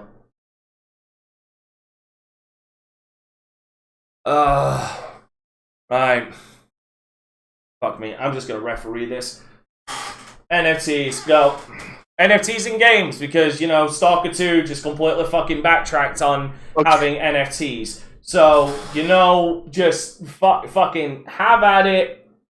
Fucking have at it. If anybody gets that goddamn line, I'm gonna play the rock. I'm gonna lay the smack of Darren on your candy asses. So, Omar, go. Here's the thing. Stalker 2 just backtracked and said they're not gonna put NFT in their game, which is fantastic for the gamers.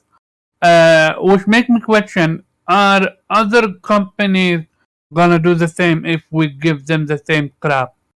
I really hope so, because I don't want NFT to become a thing. Like we already why did. Don't you want? Like, why don't you want NFT? That was going to be my question. Okay, first of all, you've clearly not seen the South Park post-COVID episodes, and you'll understand why NFT shouldn't become a thing, because they're, in my opinion, NFTs are actually kind of retarded. But I like the idea of buying into getting to be an NPC in a game.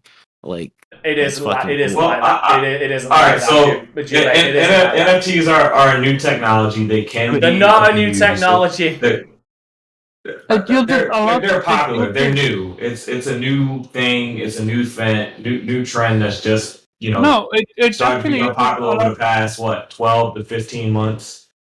It uses a lot of energy that you can do something else.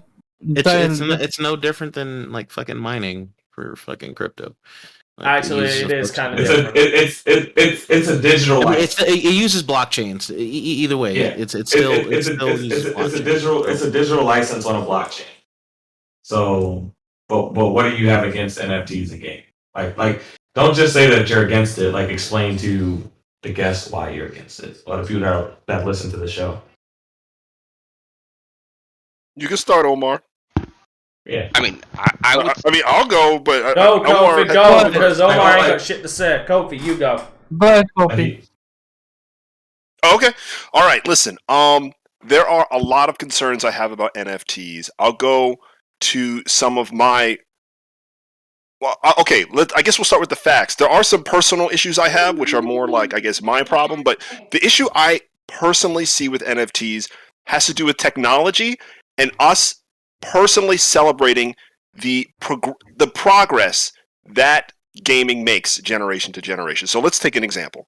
We have many big publishers that have often made stellar hits, and after they make stellar hits, they typically like to maximize profit off of a specific IP, and they may either release many versions of it or they'll support it as a legacy game. Or make merchandise. Or make merchandise. Or make merchandise. So t-shirts. I'm talking about like Skyrim. I'm talking about games like Grand Theft Auto 5.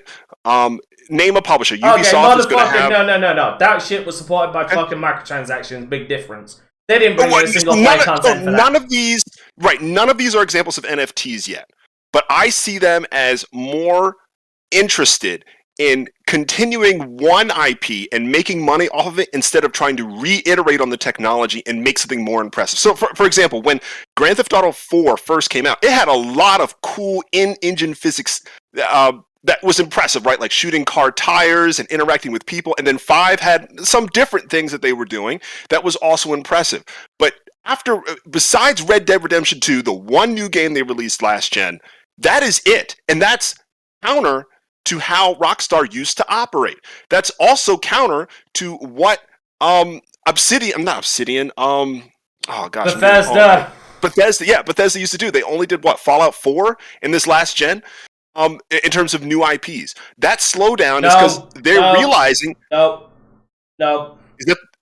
No, they're like. So are we talking? No, specifically the dev, not like right, they house. I know there's id and so in my opinion, Bethesda is kind of a just to give my own 2 cents on that. I would say with Bethesda, they are kind of in a weird, unique position where they make gigantic games with a lot of assets, a lot of things stuck in, and they also did release, I think, either 4 or 5 DLCs for that game as well, with the Automatron DLC, the Nuka-Cola World DLC, and a couple of others. They did actually support that game after the fact with DLC, and so, but again, it's the scope of their games that makes them take so long, and now they're also working on Elder Scrolls 6 and Starfield, which will most likely be coming out in this generation. So clearly, like I'm just saying, I don't think they necessarily fit into the mold you're talking about, because clearly they are still working on games just on a much, much larger scale. And as far as like Bethesda themselves, they did release more than one game. If you look at games like The Evil Within 2, they as a publisher, they also release more than one game. It's a publisher, it's different. I completely agree. Yeah. You're right. Like, not just Evil Within, but they've got like Tokyo Ghostwire, right? That technically that shit ain't even fucking out yet. But it still would count.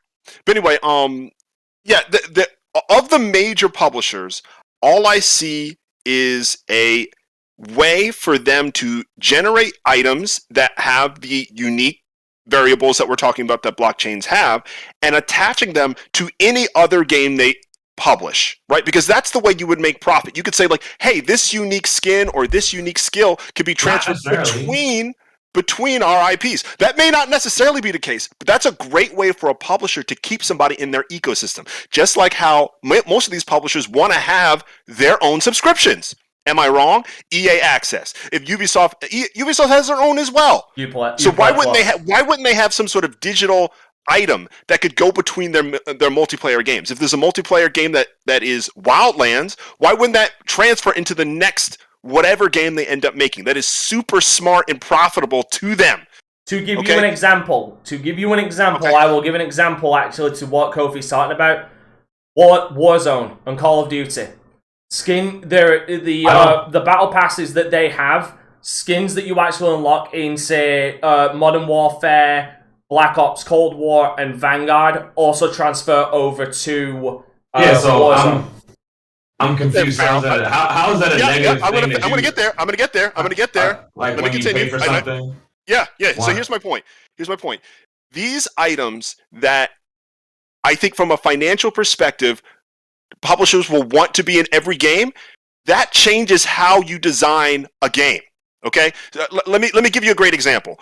Something, and as controversial as this might be, Ratchet & Clank came out, right? It was advertised as taking advantage of PS5 SSD. Let's say it doesn't. Let's say it doesn't, but that's what they were proposing. That is where they built the ground up from there. They didn't need to. If their idea was to integrate NFTs into Ratchet & Clank, there would be no need to create new assets and new things in that game, because you could just build on the game that was built in 2016. Because now you could say, hey, I'm going to make this gun, and this gun's going to be on a new online version of the game, and you could sell the gun, and guess what? You can make money off of it. And guess what? Now that the game would be attached to the 2016 engine because it's a service, you miss out on the generational change that developers typically go through from game to game. So you're afraid that NFTs will eliminate game innovation? Yes. Or why would you? If you could have one item that exists forever, because blockchains can do that, why would you ever change your code base? That's hard. That ruins it for many people. Let's say you have like 10,000 different items in an MMO, and you're trying to migrate. I think that's exactly why items like in World of Warcraft would never be migrated to a sequel, because mapping that to a new game. Let's say everybody kept their items in a brand new Warcraft with a brand new engine, Unreal 5. It's amazing. It looks like Matrix. Mapping all those items to the new game would be like impossible. So then they're just running this MMO for forever. But it never. people always want new things. People always want new. So I mean, people aren't going to want to use that game that gun from 2016 and 2022. I mean, what if it makes you money? What if it makes you money? But stupid people. Well, it only makes you money if you sell it one time. What if you get another gun and sell that? What if all you do is just sell items you make because you have a good skill? Sell items that you earn or sell items that you purchase. Like what if NFTs replace microtransactions? Like instead of microtransactions, like what if NFTs are just new microtransactions? What if when you buy a game, you buy it as an NFT, so now you can actually sell your digital games back? See, I don't like this. Do you know why? Let me give you more community-based reasons why. Like, I like that people can currently make money off of video games. Typically, I mean, outside of selling the game, they use their skill or they use their entertainment online to make money. So they're going to tournaments, or they're playing online, or like really funny, or something like that. Now we might be getting into the space where people love or don't love games based on what they can sell or if they can get their money back. I hate the idea of EA saying, "Hey, this game is $70, but guess what? You can make $70 back by playtime." What if it's not even skill-based? Just by playtime. And so now we're going to have... How can you make the money back based on playtime, based on it being an NFT? Because you could get a rare item based on playtime. Why wouldn't you change it so that it's not hard to get the money back, but because you want people to spend that money first? With NFTs, you don't earn them. You actually buy NFTs. Yeah, you buy NFTs. You can make skill-based NFTs. Yeah, there's no reason why you can't earn them, though, right? Like that's it's just how it is now. Well, there is a reason why you couldn't earn NFTs, and it's the same reason why they lock so many gas fees costumes and stuff like that. Not just that, but it's also the reason why they lock a lot of skins behind microtransactions and battle passes, because they want your money, so they're gonna make you buy them NFTs. Because if you ever try and sell off that NFT, the publisher gets a cut of that because NFTs are basically fucking licensing. Yeah, I mean, every time it's resold, they make money. Which is one of the reasons why I'm not for it. Some microtransactions are locked behind time. Yeah, or you can lock an NFT behind, say, a battle pass. Buy this battle pass, and then you can earn to do that. No, because the core of NFTs is individual ownership. They only ever make... No, that is the core of NFTs. There is only ever one NFT, and once you own it, that is singularly yours. I still don't see how that can't be applied to a battle pass, but it just becomes a race to the first. For an easy example is Destiny has, when the new raids come out, game with raids have a world's first. So what is to stop any company from saying the world's first team to complete this raid will get this specific NFT? There's no way. There's no reason for them not to do it. But the problem is they don't get that initial money from it because it's all about transactions. You need to buy it from them. But unless we lock it behind the screen, unless we lock it behind a paywall. I mean, but they can do that. They can do that without it being an NFT. They can They already do that. It's called battle passes and microtransactions. Yeah, the difference with NFTs is there's only one of them. Oh shit! Hold on. So not necessarily. Like you can release an album. Like they release albums and they'll do 1 million copies of that album. So a million people own an individual license of that album. So it's not necessarily only one of it. It just depends on how that, whoever publishes the NFT decides its distribution. So like more on like my issue is this could change what game developers want for their design. If they're going to design around NFTs, or are they going to design around wanting to tell a story or having a good gameplay loop? It's going to add a new category of game objectivity. I do not like that. I don't think that would happen. Can an NFT be duplicated? Thus, NFTs are unique cryptographic tokens that exist in a blockchain that cannot be replicated. A copy of an NFT cannot be made because they each have an ID number. I agree. That's so.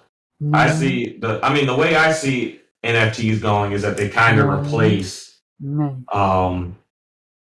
not. I don't think they would change gaming. I think they would replace microtransactions and traditional game sales. Now, And I think what happens, I think what ends up happening in the long run is that consumers of digital products, like when we buy a game digitally, we now have the ability to sell that game back on the marketplace. Whereas before, when you buy a game digitally, you can't. You're not selling the game. You're selling the NFT. You're selling the NFT, which then opens the idea of.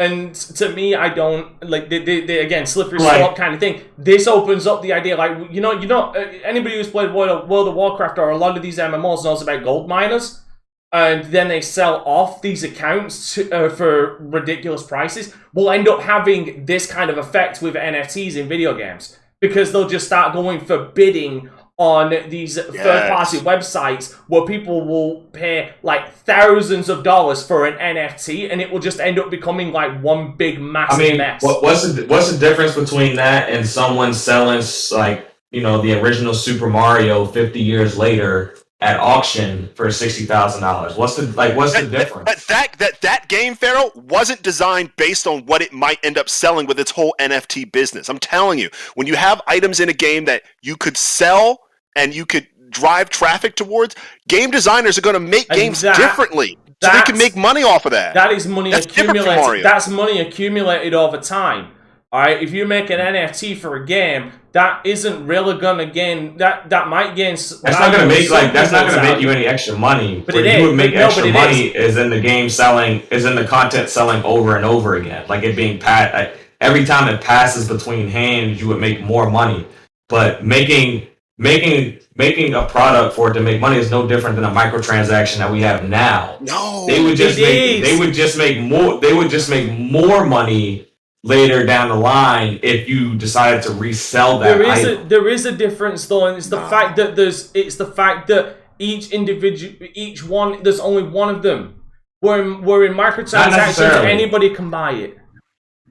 Not necessarily, because we have instances where we have had artists release music albums, and they sold 1 million copies of it as NFTs. So it wasn't just one of them. No, but then you also have the opposite, where like that Wu-Tang album, that jazz. But it's not an NFT. That's an NFT. It is. That is. It is, because there's only one fucking copy of it. That is an NFT. That is like one of the. I actually brought that up. It's a good example. I've actually brought that up because there's only one. And here's the thing: we want to talk you want to talk about slippery slope. What's stopping them from doing this? Because again, we got to think of this from a business aspect. They're already doing it in the form of microtransactions.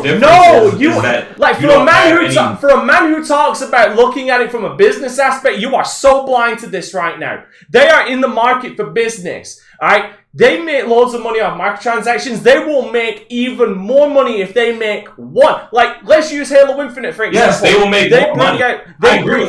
They bring out one skin. It's an NFT. It's one skin. There's only ever going to be one in existence. Alright? They will do that. These companies will do that because of the snowball effect, and then you'll just have everybody spending thousands and thousands of dollars. You won't have everybody, because it'll be one version of it. You underestimate the stupidity. It'll be between the buyer and the seller. So Pharaoh, I bought the Sea of Thieves controller, the purple, the really nice one that had the code for some in-game shit. People are trying to flip those in-game fucking codes for like $1,000.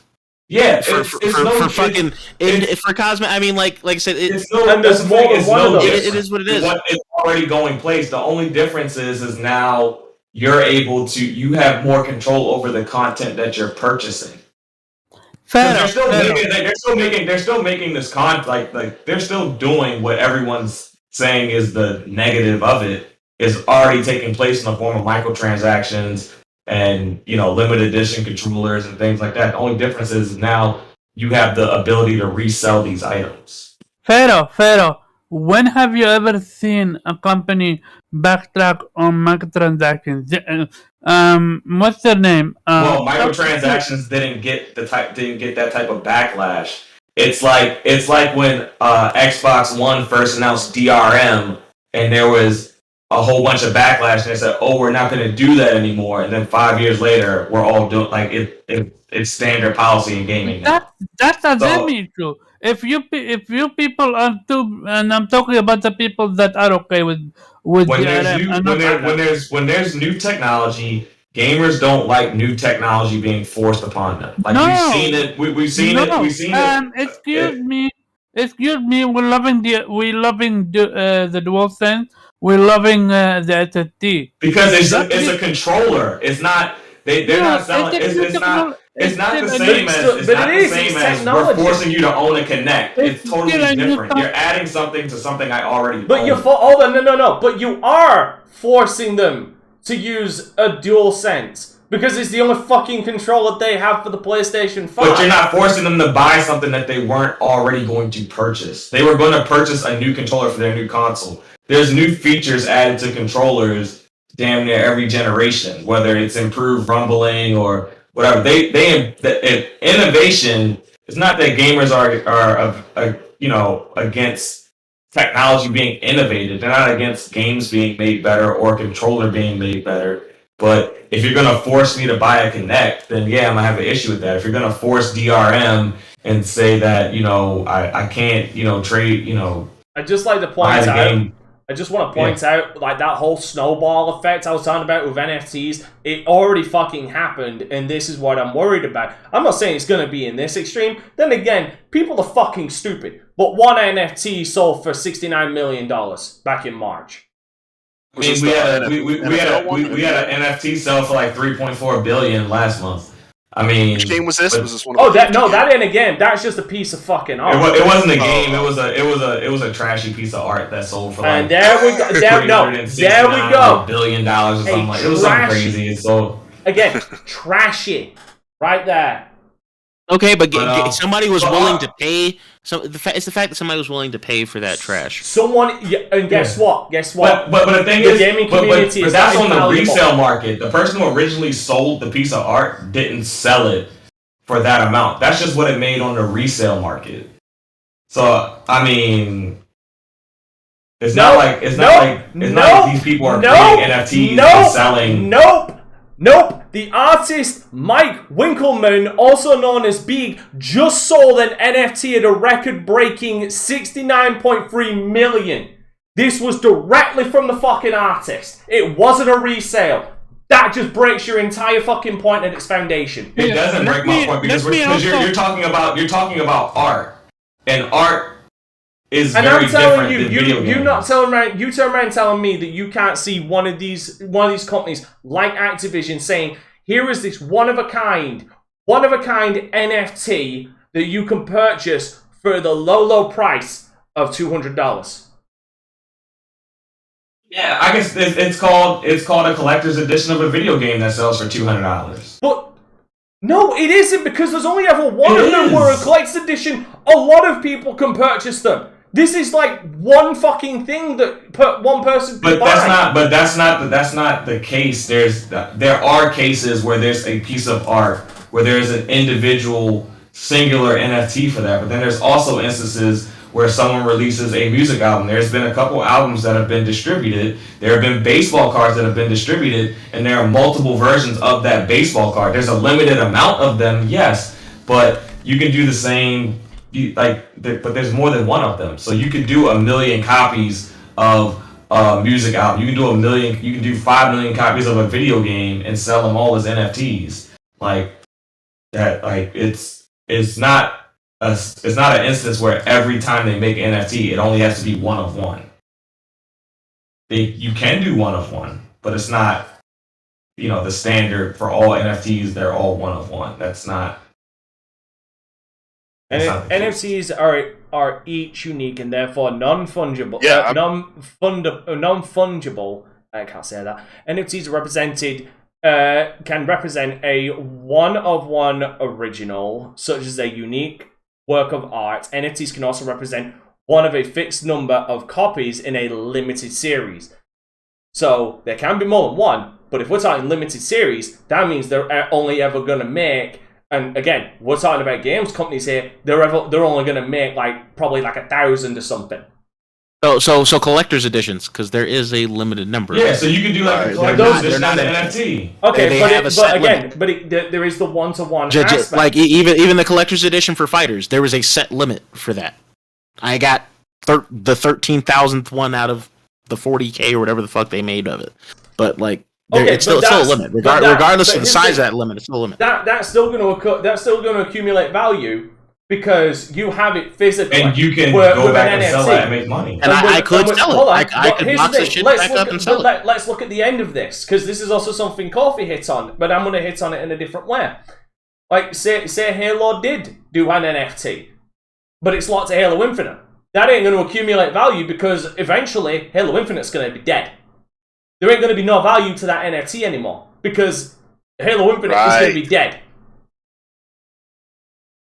So and exactly. So why wouldn't you keep the same engine, make another game, give it a pretty title, migrate across that item because it has so much value? It prioritizes the NFTs over game development, in my opinion. Now, I wouldn't go that extreme. I would more look at it from a logical conclusion of games die, and any purchases within that game will intrinsically lose value because there will be nobody there to care or accumulate value for that item. Like, in 10 years, no one's going to fucking care about, or probably like one person might care about this skin that I got in Cold War. Like, one person is going to give a shit. Like, in like 10 years when Call of Duty fucking 100 comes out.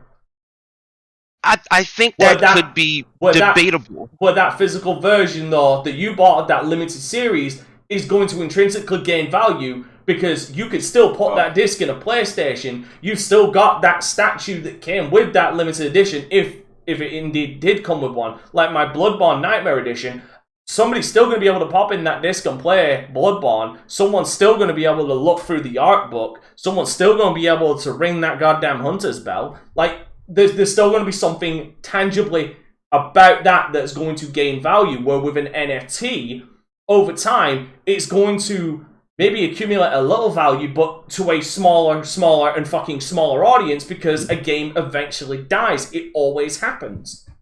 Some faster than others. Just look at Back 4 Blood. Imagine if Back 4 Blood had NFTs. So Bloodborne, if Bloodborne was an NFT that you could play 20 years from now, you telling me that the physical copy would have more value than the digital copy? If it was a physical version, it would gain more value because that's just an opinion. No, it wouldn't be an opinion because servers even go down. In 20-30 years, the PlayStation Network for PlayStation 4 ain't gonna fucking exist anymore. So the digital version ain't gonna mean shit. But blockchains are decentralized, so it's not contingent on the server going down. Do you wanna feel that one, Kofi? Because you were just talking about that. I mean, so Pharaoh bringing up the decentralization is a good point. I think that having technology that can access whatever DLC you have that's unique or interesting game, you're gonna, like, let's say, like, I'm trying to think of a scenario where you would want to use an emulator to play an old physical game. That's kind of easy when you have discs, like Dante's saying. And if, let's say, you had only the NFT version and you wanted to emulate a digital game, we haven't. I just feel like there's more. No, but here's the thing: you can't do that because, like I even turned around and said, NFTs can't be copied. There's no emulator designed for anything like this. Like, it would just be, like you're saying, there's no way to take like a specific unique item that's software and add it to your emulated version of software. It would need to be coded directly to that. But I said, if you got like, and again, you know what? I'll speak your language, Pharaoh. You got an NFT skin in Halo on your Series X. In 30 years from now, when Xbox isn't supporting the Series X anymore and there ain't even Xbox Live on Series X anymore, that NFT ain't worth shit because it don't fucking exist. And there's no way they're going to transfer it. Again, Pharaoh, the industry are bound, not bound, they gathered around and found a new way to fuck us over. You I give them. I don't think it an fucks you over. If it depends on if they overcharge you for something, and you get fucked over because you got overcharged. But like for instance, And they've been overcharging us Look for what they- years. Look For what they instance- started. for Look what they instance- started. Look what they started with microtransaction and loot boxes. Look where Okay. we are now. okay, Omar. So for instance, what's the last collector's edition version of a game that you bought? I don't think I ever bought one. Has anyone bought a collector's edition of a game? Tsushima. All right, so Kofi, you bought Ghost of Tsushima as a collector's edition. Right. If you had the option of purchasing Ghost of Tsushima as a collector's edition as an NFT, if the collector's editions were all NFTs, you can get the physical version or you can get the NFT version. You know, that's not, and they were both the same price. That's not necessarily a ripoff. I understand that new technology can be abused, and there's certainly the possibility of NFTs being abused. But there's an instance where you could be in a position where, like, I'm gonna get this collector's edition either way. I don't really care about physically holding this mask, but if I get the NFT version, I have a digital license of it that's gonna pretty much hold the same value, and I don't have to worry about the condition that it's in when if I go to resell it later down the road for people who are collectors. That would be intrinsically locked, because I'm assuming the collector's edition you got was for the PlayStation 4, right? It was, but it has. Okay, hold on. Well, But if you can go up to the PlayStation 5, let's roll with that. So at the end of the PlayStation 5 life cycle, okay, unless they allow you to download that on the PlayStation 6, that's specifically now locked to 2 generations. Now let's go down 20 years down the line, okay? Or you know what? Let's even go further. Let's go like 30 years, 40 years down the line. In fact, when now we're at the PlayStation fucking 12, that Ghost of Tsushima is still locked digitally on the PlayStation 4 and the PlayStation 5. Where NFTs, you'll most likely need to fucking download the NFT. Now that network is no longer supported, and if they didn't continue allowing you to download that game and play it backwards compatible on all of these games, it's now locked on that system that no longer supports the network, where you can no longer download anything, and now it's locked. That NFT is gone. Yeah, and then, to your point, but with a physical edition, you can still put that disc in, even with that special edition. You can still put that disc in.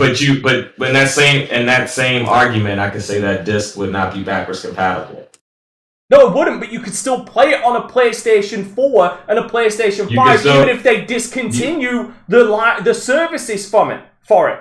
You couldn't download the NFT on a console. Would you make that same argument for a digital purchase? Yes! I made the same damn I've always been consistent that I'm against digital fucking downloads for the exact reason. I've always said this. So then that's just the issue with a digital purchase, then, not necessarily with an NFT. But that's an NFT, and then like most NFTs. If you buy it for the same, if you buy it for the same price, except that you now have a digital ownership that you can sell it. If you buy the collector's edition of Ghost, you know, or you buy the NFT version, and you can't play it on PlayStation 7 anymore because the disc isn't backwards compatible, you gotta pop in. But I can still put it in a PlayStation 4 or 5 and play it off the disc. But it's the same issue. But it isn't, because you can't download an NFT because the service is no longer available on it. Yeah, Dante's basically saying, like, you better have downloaded it, like the demo to PT. You can't get that thing pulled. But but I'm saying it's the same exact thing if it's not an NFT, if it's just a digital purchase in general. And I've always If you just buy a game digitally, and if you just buy a game, any digital game that you purchase, you run that same risk that he's talking about. And it's not necessarily an NFT issue. It's just a digital purchase. And I've always said this same issue. And I've always been saying this about digital downloads. Why do you think I'm mainly physical? I've been saying this exact goddamn thing.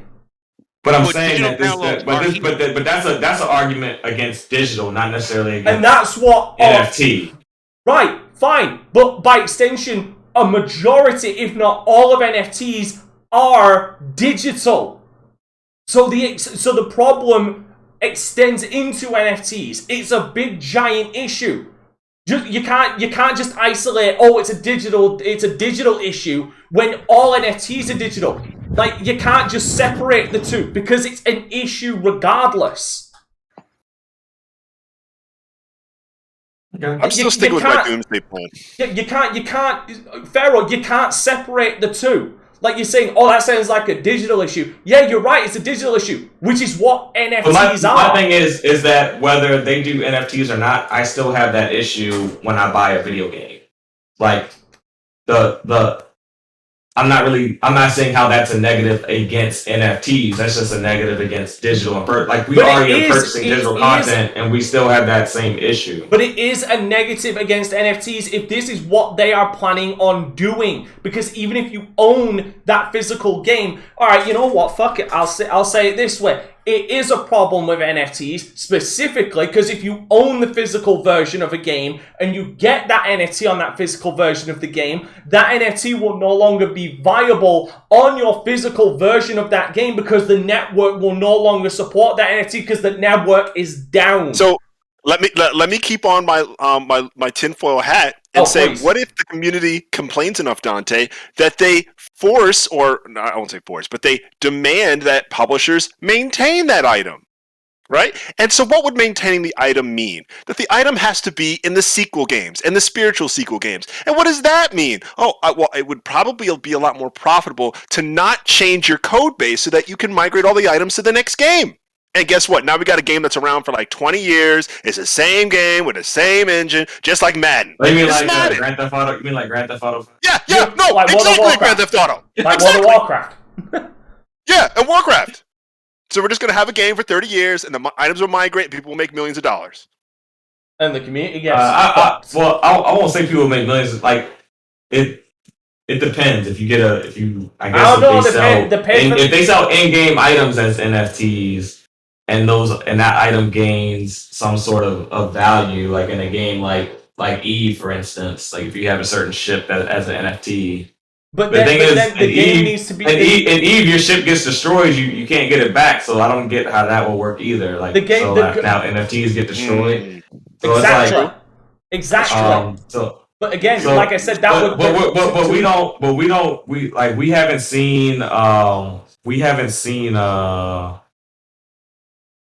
we haven't seen anyone actually integrate these NFTs into a standard video game that we know of as as today. Right. So we don't know how these NFTs are planning to be implemented. Like, here's the thing. I wouldn't mind. Like, there's always a way that a new technology can be abused. Like, no one's arguing against that. But I'm saying NFTs in themselves aren't intrinsically bad. If they want to do a collector's item as an NFT, I'm fine with that. I might not be being the baseline. I fear it in games. I may not like NFTs as a microtransaction. That's what they're going to be, though. That's what they are going to be. Yeah, that's going to be. That's what they're going to be. Like, here's the thing. Here's the thing. Intrinsically, we already have. They've already taken that first step. The first step was microtransactions. The first step was loot boxes. Because even though everybody gets a version, it still holds some value. Because, again, they've always had value. Because people have been selling off. Like, for fuck's sake, the Steam goddamn store lives off of that shit. Like, if you see the Steam market with some of the rare items. In-game content, even if it is in-game content, I don't care if it's labeled as NFT or a microtransaction. It doesn't matter to me whether it's labeled as an NFT or a microtransaction. Let me explain. Actually, if they're the exact same price, like if the skin's the exact same price, but it's an NFT versus being microtransaction. Actually, I've actually got the perfect thing to fucking show you. I actually have the perfect thing to show you. Now, imagine what I'm about to show you. I'm going to show it on screen for everybody. What you're about to see is legitimately the Steam market. Blow this up by like 10. By 100 in some idiot's eyes. Alright, blow this up because this is what this is going to be. I kid you not. Okay? Here it is. This is the Steam market. This is Counter-Strike Global Offensive. This is a pair of gloves that are going now. There's 8 versions of them. The quantity is 8, all going for a minimum of $318. Oh, pounds. £318 and 62 pence. Fuck me. Yeah. So it's already taken place. It's just you could just put it There's on just the more of blockchain them. instead. Yeah, no. This already exists. This is what I'm trying to get. I'm saying This is what I'm trying to convey to you, Pharaoh. Like Right. this exists. This exists. Yeah, I know. Now shrink that quantity to 1, and then. But it wouldn't be. I mean, there would be instances of 1, but that wouldn't be the standardized case. But do you know that though? Look at the companies and how they fucked everybody. Because you can make more money off of 5 million people than you can make off of 1 person. Not necessarily. Not if the snowball effect happens where everybody's selling it off so they can get some money back from it. Because the price will just keep going up. You can only sell it, but you can only sell it off so many times. No, you can't. No, you can't. Yes, you can. Between person to person, between peer to peer, you're only gonna sell it so many times between peers. Like it's not gonna make it. It's not gonna make it from me to guy down the street. Ultimately back to Dante. Next thing you know, a person all the way in Japan, because there's gonna be a person that gets it and they want to hold it for a certain amount of time that actually wants to play with it. So if it's only 1 of 1, it's gonna stop moving for a period of time, which means it's not making any additional money. Versus if I had, let's say, 1 million of them out in the wild and they were changing hands, then I'm making money off of 100,000 transactions taking place a day on that one item. Artists can be sued for selling an NFT of the same artwork multiple times on the same or different blockchains. And that economy, I just wanted to say, that economy around Global Offensive, it just makes me think about the same argument I was making. Do you think there will ever be any sort of spiritual sequel to Global Offensive? The game's forever old. Yeah. When we get to the next one. Look, the economy is excellent. If they create a system, hold on. Here we go. Where I can buy a game digitally and sell it the same way and I can trade it in or sell it the same way I do a physical copy, I have no problem with it. Now, if you're talking about, in-game content and it's being priced above what the standard rate is for a microtransaction, then look, FC's in the chat. Hey, look, it's Mr. No Knees. Oh my god! So, if that's the case, if the NFT is in-game content and it's being sold at the exact same price as regular microtransactions, so this isn't. By the way, I don't see. Here's another one. Here's another one on the market. Broken Fang Gloves Jade factory new. There's only one of them on the market, and it's being sold for £1,386. Because there's only one of them. Yeah, that's that stuff is already. Those type of things are already taking place. If you just change the name of how it takes place, or you just change the chain of custody, here's the difference. Of how they track it. Difference. If you're lucky enough, you can get one of those. Like, you can find one of those in a crate. Like, I don't like loot boxes, but there's still a chance you could get one of those. But if there's one quantity of an NFT, there's only ever going to be one of them, where there is multiple ones of those. Just out there in the wild. Yeah, but there are physical things that exist like that currently. The Wu-Tang album, which again, earliest sign of an NFT. Or pretty much because NFTs, I lean on it differently because Kofi's from a more technical side of it, but as an artist side of it, I look at it that way. They are trying to replace or add to the conversation of ownership, particularly from an artist perspective. There is only one Michelangelo's David Birth of Man that's painted in Sistine Chapel. It's only one. Now, theoretically, someone could probably buy that chapel, and it could go from wherever we want to wherever we want. Or easier is like the Mona Lisa, even though it's in a museum. Like, you could theoretically purchase it. With and artists. Like you have it's the only one. Yeah, no. And you want it because even artists are getting fucked over. Yes, they are. Yes, and that's part of the conversation. The idea, though, is that NFTs are supposed to help protect them, but currently They don't. That's not the but case. Here's the thing. not. There is a difference, though. In my opinion, there is a grand difference between an artist, creating something that is, intrinsically going to gain value, like music, like a piece of art, because there is a between that could possibly last forever. Because again, NFTs live in these NFTs you're speaking about live in the digital space of the internet, so it's always going to have a home. All right, it's always going to have a home. But if we're talking intrinsically about NFTs within a video game, they're only ever going to have one place to live. Which could add value to someone. See, I think the issue is the internet is the universe. A console in this scope, in what we're talking about between like an artist of music or art, right? Putting their stuff out as an NFT on the internet towards like putting an NFT on a game. The scale of that goes from the universe to our fucking solar system. absolutely, which is still big, and that's part. At least, like, I'm not particularly team NFT here, but I'm at least like functionally kind of understand the concept or what it could do in the future. And the question that we are not answering, because no one wants to do it, is what does the future look like when digital becomes far more normal than what it is currently? Then the problem is we're not there because we don't have the infrastructure. Right. We will never be there until we know. But it's the same thing when someone initially said, what happens if I can connect all of us together and we get something like the internet? We weren't there then, but we're here now. We're like, I can sit on a podcast with two people from entirely different countries and talk about video games for hours. A majority of the population of Africa would like to have a word with you, but unfortunately they don't have access to the internet. Absolutely, and that will always be the case because there will always be those who are have-nots. That is the unfortunate truth of it all, but that does not stop progress. No, I agree, but the thing is there's certain types of progress that end up stagnating progress itself. Like, it's an evolutionary dead end.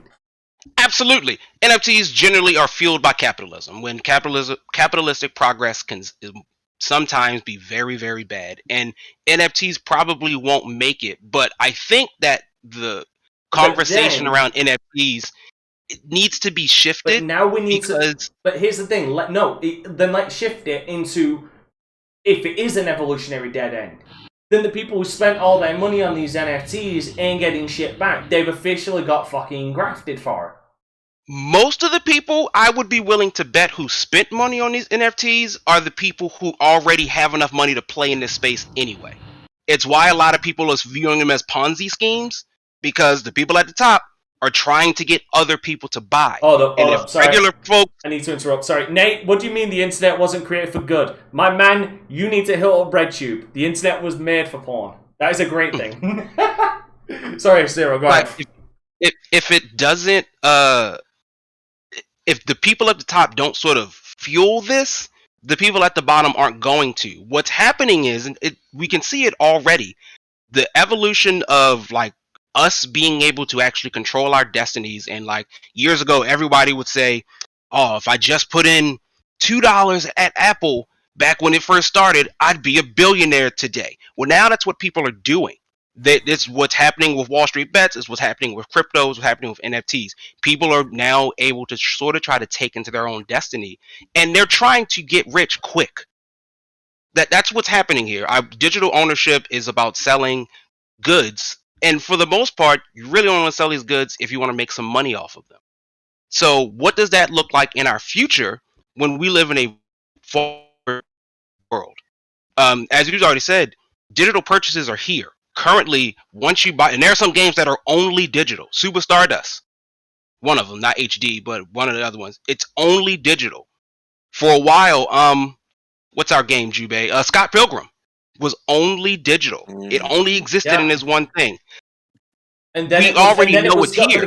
But again, there's a point. There's actually a point plus to like that one day it's just going to be gone. Scott Pilgrim was taken down and not available for like the longest goddamn time until the original creator got the rights back and was able to put it back up. Correct. But that again, that is to me, that's the truth that's crazy. of like what happens, right? Like the books of the books of the Library of Alexandria that burn, that are only 1 copies ever, they're gone. We don't get them back. My thing is, I think we need to start thinking, and what I think NFTs are trying to do, and whatever takes the place of them 40, 30 years down the line will probably be a much better system. But like, what does a mostly digital world look like when it comes to conversations about ownership, when it comes to conversations about rarity? We are still very physical based. We will always probably prefer that. But like, you know, one needs only to look at things like Black Mirror, who are asking questions about, if everyone in the world can sort of pretend to be anyone else, what does that do for things like celebrity? What does that do to things like sexuality? What does that do to things like, you know, ownership? If I can never actually know who you are, how does that change? Because right now we're still face to face. I know what you look like. I know what Jubei looks like. I don't know what you look like, motherfucker. Don't worry about what I look like. I look amazing. I don't hear that bullshit. No, I don't hear that bullshit. Like, you know what I look like, and you know what, and I know what Jubei looks like. He knows what I look like. I don't know what most of y'all motherfuckers look like. I know what Omar looks like for like a hot fucking second. I've seen Pharaoh before. You and Kofi, y'all are fuck. This is, if we're talking about give and take, motherfuckers, there is no equality here. Kofi looks exactly like his avatar. He's a shining Gundam. Oh yeah, he is a Gundam. Really quick, I just wanted to interrupt. No, that's not. Wait, is that Gundam or is that a Voltron? Oh yeah, it's a Gundam. Oh, it's a Gundam. That's a Gundam. Okay. This is kind of random. It's about NFTs. It's kind of random, but it's this tweet by Steven Totillo, who They're the Illuminati. Fucking FC. What'd you say? FC saying they the Illuminati. I mean, those the metaverse NFTs are crazy. Those game NFTs where you're buying like real estate, digital real estate. Okay. Yeah, I mean, like there are some games that are centralized around NFT, like a Pokemon-esque game. Like you have your own breed of an animal that's only your breed. But, so really quick though, Steven Totillo tweeted that there is some NFTs that are gameplay locked, time in the game. So apparently, like Ghost Recon will have a 600-hour plus NFT on PC. Once you hit 600 hours, then that and probably some sort of price will be available to you. What do you mean? That's what I'm worried about. What do you mean with 600 hours? Apparently there's going to be items in Ghost Recon that you can only get if you play 600 hours. Like you've got to play for 600 hours. That's it. Right. What? Hold on. Really quick, this is my issue. Yobi, don't help FC Yobi. Don't help him. She already took his fucking knees. Next, she's gonna take his thumbs. What the fuck do you think she'd do to you if you try to help him? Beyond my issue is, why wouldn't the dev say, I have 7 items now locked behind these hours, and not 7 items locked behind maybe specific skill-related things? So now we got all these games that are just like, oh, play for 1,000, because it keeps you in front of the screen, and what's going to play in front of the screen, guys? Adverts. Yep. Just like, what's the MMA game where it was like the first time on Series X and PS5, and they added back advertisements for a game you already paid for. So now you got to play for 600 hours. You got to look at advertisements. It's ridiculous. Take Street Fighter V. Which its loading screens bombed you with advertisements, or Jake from State Farm is in 2K. Hey, UK is a villain. 2K is a villain out here with this. So like I again, I'm not team NFT. I think NFT specifically are kind of just trying to replace things that are already here. It seems like double work. You know, I just like making it difficult. And so here's another thing to Dante's point. So how are you going to play? Is this off? Like, how is it going to validate that you played the 600 hours? You have to play it online now? You can't even play it offline and get this item anymore? Now that's crazy. Here's an even scarier thing. To something Pharaoh said. Zero said. What if they're not replacing them? What if they're gonna put NFTs with other microtransactions? What if, for example, like Sea of Thieves, Like, they're gonna have all of these ships, but then they're also gonna have like fucking NFTs alongside them. That's scarier. I don't doubt it. I don't doubt it, and I don't think it's going to take gaming in the way that I think people are expecting, both good and bad. Because I view it as, one, it has terrible marketing. It is focused around, art and right clicks and all this type of stuff. So like, it's not. I don't think it's going to take hold in the way people want to. Particularly for like big game developers. I think they're just trying to hop on trends that they don't fully understand. And that's right for abuse. Nah, they do know. They do fully understand it. Because a lot of people really don't understand it. Like it is too new of a technology, and it is why like there are a certain amount of folks who are like really into it and like, this is the future. And others who are like, I don't know, but he's saying it's the future. And what I don't want to be left out on is if I didn't put those $2 in that Apple stock that I'm familiar with. Bro, they saw an NFT sell for $63 million, and their eyes fucking went wide, like soft. Yeah, I mean, in NBA is doing it with like their Top Shots thing, where you're buying moments. So you buy like when LeBron dunked on some dude. And there are people making money off of it, but again, these communities already exist. And to me, my challenge is they're going to mess up communities for people who just want to do things. That's why I really agree with Kofi. I think when Logic opened up a fucking Pokemon card on stream, it kind of ruined it for people who actually just want to play Pokemon cards. Because now everyone is looking to try to make money off of these things when like inevitably they're just kids' toys. And their cards. And I just want to play the game, but now I can't go into Target and get them anymore because Hypebeast and such have come and taken them. And it's like, you're just using them to resell. I just would like to play Pokemon cards. Now, translate that to gaming, and you have what I think Kofi, Omar, and even myself to an extent are worried about. I agree. And it's going to be rife for abuse, and we're going to stumble long before they probably get it right. But there is the question of what is digital ownership? In a world that is leaning more and more towards digital things, what does it mean to own something in the digital space? Yeah, I think NFTs are here to stay. I think they're gonna make it into gaming at some point. The only way that it stays is the only way for me if they stay is if everything becomes uniform and if we somehow find a way to jack ourselves into the Matrix. I mean, Facebook, Meta is selling you real estate right now. NFTs pick up the day everybody owns a fucking VR headset and the day Ready Player One becomes a fucking reality. That's the only time it actually becomes fully tangible for me. On this metaverse, I'm looking at this metaverse right now. You can buy land. They don't have a price for it. You just make an offer, and then you can then rent. You can then rent that land out to other people in the game. It's gonna become bidding. It's gonna become bidding. Disgusting. There you go. Disgusting. There you go. Maybe I'm gonna buy. I might just buy a piece of metaverse property. Like if I can buy one for like $150. Fuck me. Wait, what are you talking about? Do you see that as a game or you see that as an investment? Like, what are you talking about? Yeah, well, the metaverse is that whole Facebook thing as well, so the way it works is that there's the metaverse, and in the metaverse there's these games, right? Ugh. So now listen. So you buy the land, and the land is an NFT. You buy the land, and the people that play on your land pay you money. So you're talking about making money, and that's great, but like I'm not talking about making money. I'm not talking about. Oh, you find that fun? You find that fun? No, I'm saying I've moved on from because this isn't like what Metaverse is doing is not how we game. It's not gaming as we know it. Right. So I'm not. So I'm not talking about NFTs in that context. But I'm like, hey, let's see. I might throw down $100 and see if I can get a piece of FC. Hold on, FC pretty much confirmed what I see that as a scam.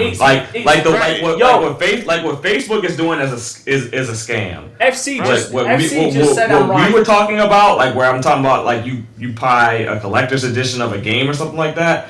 To me, that's something that's actually kind of viable, where I can see where that is valuable to not only the consumer but also the publisher of the content. I see where it can be beneficial to both parties, like when you're buying a collector's edition of an item. But yeah, something like the metaverse, I'm like, the hell is this? Hey, Kofi, hold on, Kofi. FC, FC said that I pretty much hit the nail on the head. It's VR PlayStation Home. Remember that? Yeah. PlayStation Home? VR PlayStation Home. No. PlayStation Home on the PlayStation 3, where you had those little avatars and you walk through those little gaming areas, like they had the Resident Evil 5 one. FC, you are perfectly right about the Animal Crossing. Like you buy a piece of land on Metaverse and pay someone to virtual farm it. You want to go fishing on my lake? The experience is the same. Fishing on my lake, pay but me. I don't like the idea of people buying and selling. To me, it's no longer like the priority now is making money, not socializing and talking about games and enjoying IPs. It's make money. I don't have friends here. I make money.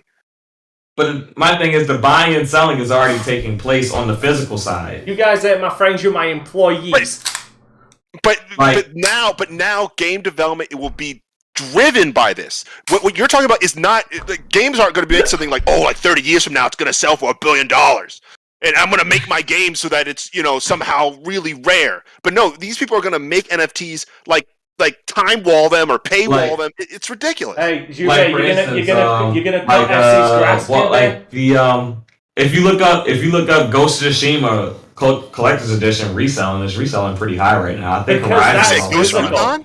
Wait, you said Ghost of Tsushima, the Collector's Edition. They didn't design Ghost of Tsushima so that it would be some rare Collector's Edition by paywalling things or making you play 600 hours for things. Like I said, it's completely different. There is a road in which NFTs can be abused, but there's also a road in which NFTs could actually be beneficial to both consumer and the problem is they're gonna get abused by the fucking publishers and developers. Right. Everything gets abused. All new technology gets abused at first. If we're talking about worried about technology getting abused, there isn't a single piece of technology that comes out that isn't abused. There is a difference. There is a difference between the people abusing it, because you can avoid them. You can't avoid unless you don't buy the game, you can't avoid if a publisher or developer abuses it. Right. Imagine a Tsushima game where I couldn't You don't have get to buy an NFT to complete a game. You don't have to buy any DLC or microtransactions to complete a game. Well, what if they start doing something like that? Then people are gonna not buy the game. Oh, really? Yeah, sure. Yes. Fuck off. Yeah, that. If you are in the middle of playing a game and they say insert credit card to make it to the next chapter, people are not gonna buy that. Hey, Kofi. I don't care what y'all say. Nobody is buying that. Remind me, Kofi. What was that bullshit with Shadow of War, Middle Earth, Shadow of War? What was that bullshit? I was thinking, not Lost Odyssey. What is it? Something Odyssey. No, I was thinking Assassin's Creed Odyssey. No, I was thinking Ashura Wrath when they literally put the fucking ending behind the fucking DLC. No. Assassin's Creed Odyssey and Ashura's Wrath are the same thing, where they're like, these middle chapters, they're not here because you'll pay for them later, but you can see the ending. Like, what? And fucking Shadow of War that did sell and people bought, despite the fact that people were warning them about it, practically gatekeep the fucking ending behind a bunch of grinding, or you could pay your way through. Right. And Origin did the same fucking thing with in-game with single-player microtransactions. Oh. The worst is Ashura Wrath.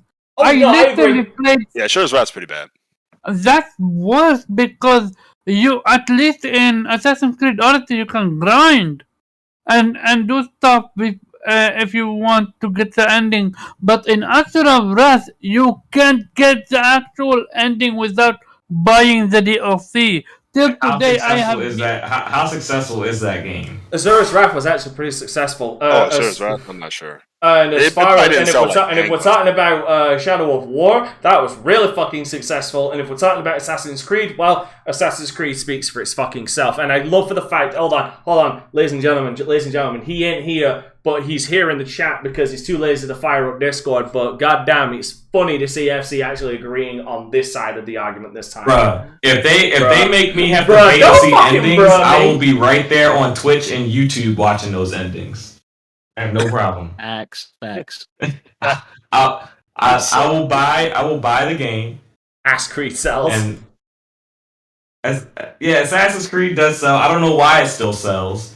But yeah, it sells. I was laughing when they announced that Valhalla, whatever the hell they announced. The crossover between Odyssey and Valhalla as well. Yeah. Yeah, I was like, yeah. You don't play no games, Pharaoh. Oof. Yeah, We're gonna have live service games everywhere. We're already there. What the fuck you talking, homie? But I mean, like, I feel like more people are gonna get into that. Well, no, yes, because again, listen. There will always be fools who part with their money. That's the problem.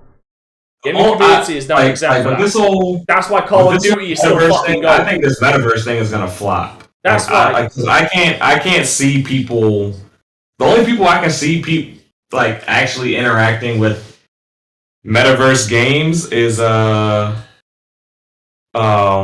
people I see interacting with metaverse games are people that are already making money in the metaverse. Right? Yes. Facts. Yeah. It's only the rich people who will then try to tell us, hey, you guys will make some real money. You quit your 9 to 5 and come do this metaverse thing. Come play some games, yeah. Yeah, and like trust. I mean, it's the same thing. If you scroll on here in America, particularly in like urban cities, there's always some dude who's just like, well, let me teach you how to flip houses. I start working my job, and now I make 6 figures like every 2 weeks. And it's like, probably not. Or it will probably just work for you. It's not going to work for me, but you will do everything you can because your existence on part of the scheme is that I buy into it, similar to probably what Meta's going to be doing. I had to. That metaverse one died, B. I don't even think it started. Like, I don't even like, because Sandbox. I mean, I know the Sandbox cryptocurrency is doing pretty well. Really working. But I do think the concept of it is still the question that we need to, at some point, probably need to address and answer. We see this unless something drastically happens and shakes up everything. We're moving more and more towards a digital world. Yeah. And how do you NFTs and gaming are going to happen? It's just a matter of how it happens. Like, does it happen responsibly? Badly. Fucking badly. I'm going to fucking say it right now. It's going to happen badly. Yeah.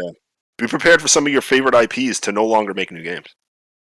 Yeah, and stay forever. That's already happened. Yeah. That's not your favorite IP. Fucking Killzone. That's not your favorite IP. Hey, I love Vice City and I love San Andreas, man. Oh no, they did make new games. Did you see what they did with the beautiful fucking definitive edition? I was a big fan of I played San Andreas and I played Vice City. No, you're right. My bad. You can't say I never played Grand Theft No. I Auto. wouldn't say you wouldn't play. I just feel like that's not like you're not buying a console like, oh man, I can't wait to get the next GTA, right? You're looking for like the Final Fantasies. You're looking for the. I fell off on GTA 5 and like the fact that it's like still like going on. I'm like, what the fuck? Right. Like, and the fact that it's still solid, like full we're just gonna keep. Like right now, let's say the Final Fantasy engine that they're remaking is what they keep for perpetuity because the items that Cloud can collect are NFTs and can just migrate into the next game. Why would they redo the engine? It comes its own economy. It's Unreal. It's Unreal 5, and they already made it so that assets from Unreal 4 transfer to Unreal 5. So I'm guessing in that instance, it would be the same type of thing where they went to Unreal 6, the assets could transfer over. Speaking of Unreal 5, first of all. Piece of fucking cool news, and I'm hoping that the Unreal 5 engine is better than the piece of shit Unreal 4 engine. Don't fucking at me. That engine is shit. But, Hellblade 2 was on Unreal 5, and that looks pretty good. I just finished Fist on Unreal 4. I'd like it, but there are issues with the game. I was saying Hellblade's on Unreal 5. That looks no. That's fine. No, I'm talking about like the Unreal 5 engine has like a lot of problems. I've had multiple Unreal 4 engines. Sorry, I've had a lot of games that run off that engine crash like a motherfucker. One of the most explicit being Jump Force. But no, speaking of Unreal 5, the new Mass Effect 4 is actually going to be running on Unreal 5. I hope that game is good. Oh, fuck me. But they're doing the fourth Mass Effect? Didn't they? Yeah, they are doing the fourth Mass Effect. They announced it they announced it like last year. Yeah. Or this year. Like excluding this year or Andromeda. next year. But it's going to be running, it's going to be a sequel to the third game. But it's going to be running on Unreal Engine 5. They've confirmed that. That's good. Which, and I'm hoping, because Payday 3 is supposed to be running on Unreal Engine 4, but if the transition is easy enough, I'm hoping they move that to Unreal 5. But speaking of moving, ladies and gentlemen, we've got to move on to these fucking outros. So, ladies and gentlemen, the distinguished panel, the fucking man on the lowly island defending NFTs, clearly the lone man on the fucking totem pole, because nobody aside from the fucking devil's advocate himself, Zero, was fucking defending it with him. Pharaoh, where can people find you aside from getting whooped by Zero? I'm pretty sure Jubei was kind of on my side a little bit too. That's because Jubei is always helping a brother out. Yeah. No, I mean no. Like I said, it's happening now. Like I don't get the outrage, to be honest. Like if artists are making money, I don't get the outrage on the technology. I get the outrage on potential implementation of said technology. The technology itself, not just outrage for outrage's sake. Like I said, I thought Stalker 2 was going to do something cool, and now I won't get to experience it because y'all cried about it. And that's why you never get the last cookie in the cookie jar. Hey, Pharaoh, give your outro. Hey, it's your boy Pharaoh. You can find me on Twitter at Pharaoh Bazaar, Twitch at Land of Pharaoh, everywhere else Pharaoh Bazaar.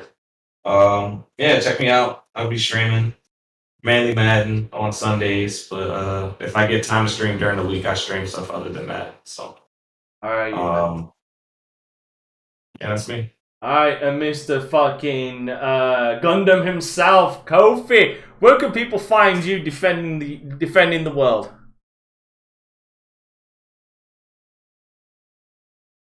Gotcha. Dead Jim. Yeah, Kofi died. Yeah, he did. Alright, Omar, where can people find you? People can find me at NFT doing NFT thing. Not real, shout out to people.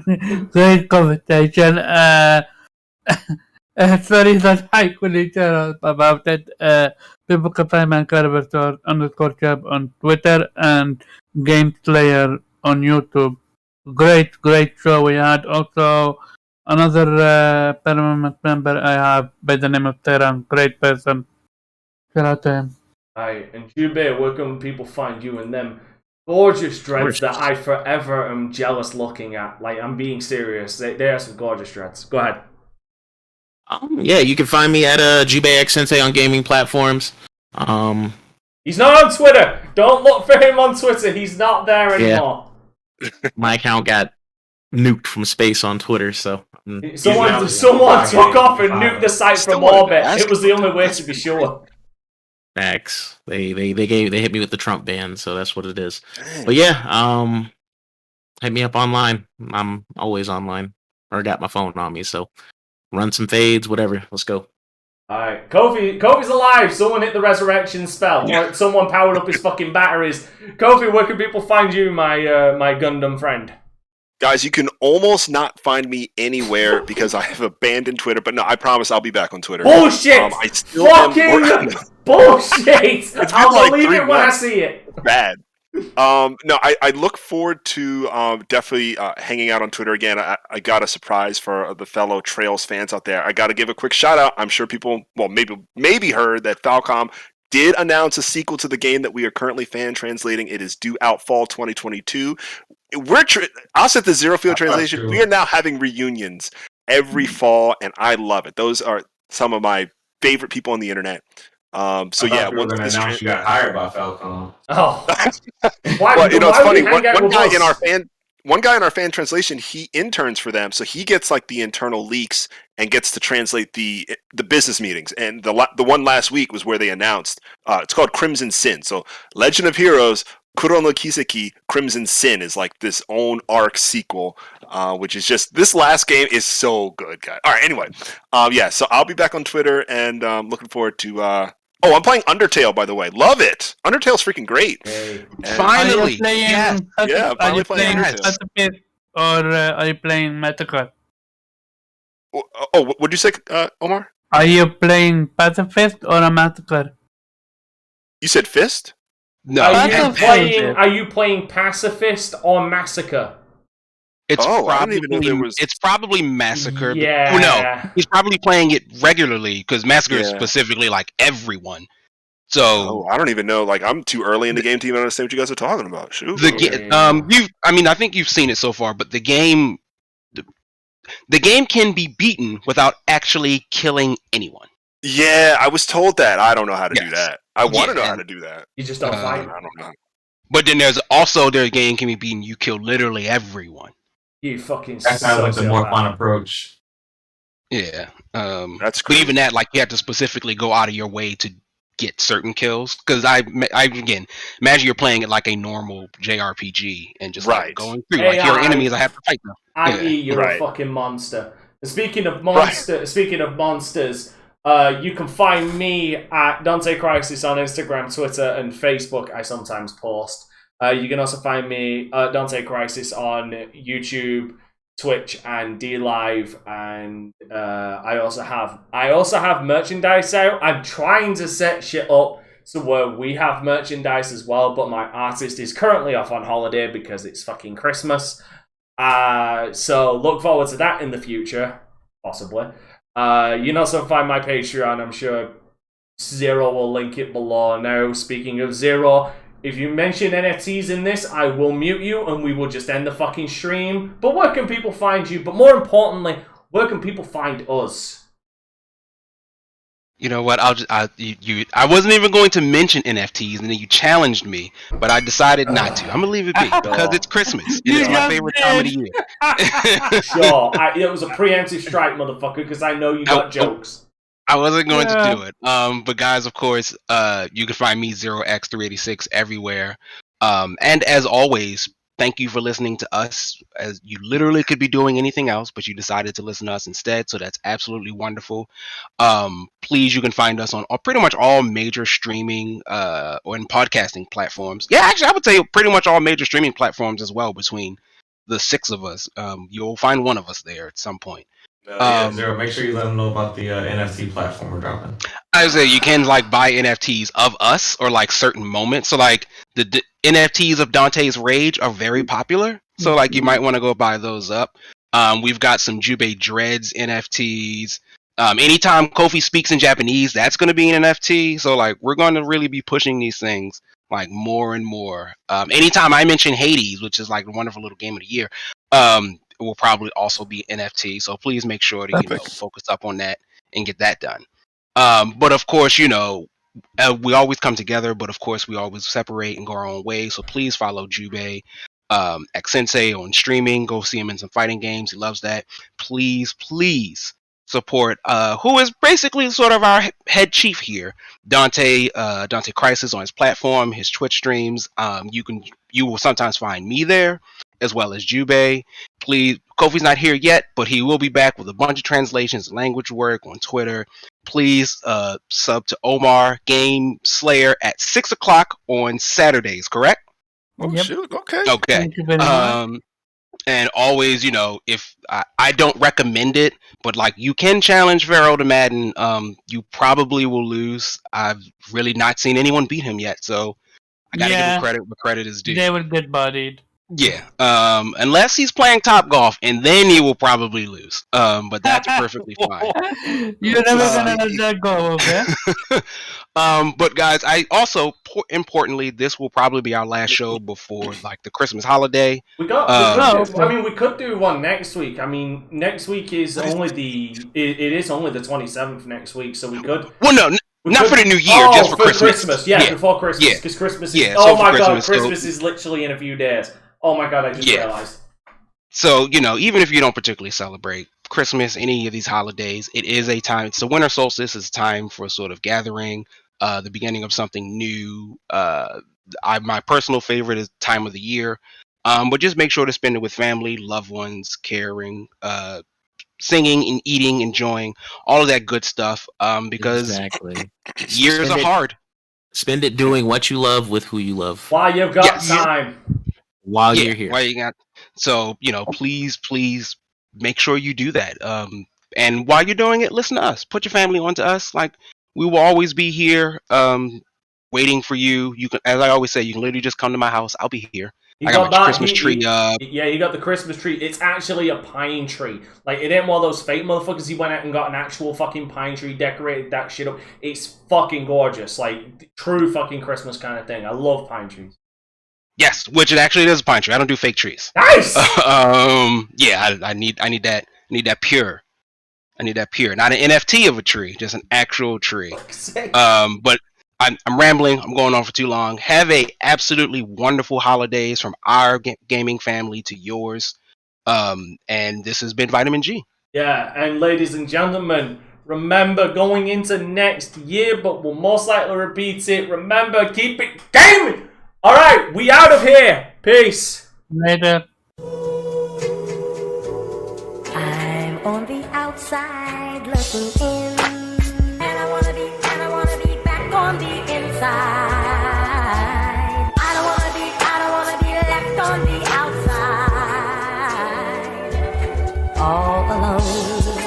Vitamin J, what you need? Vitamin J, got what All you need. alone. Vitamin J. Hey, you rockin' with beasts, discussing the heat in the streets. Take over the west and the east. I got what you need, a dose of this vitamin J. You rockin' with beasts, discussing the heat in the streets. Take over the west and the east. I got what you need, a dose of this vitamin J. You rockin' with beasts, discussing the heat in the streets. Take over the west and the east. I got what you need, a dose of this vitamin J. Rockin' with beasts.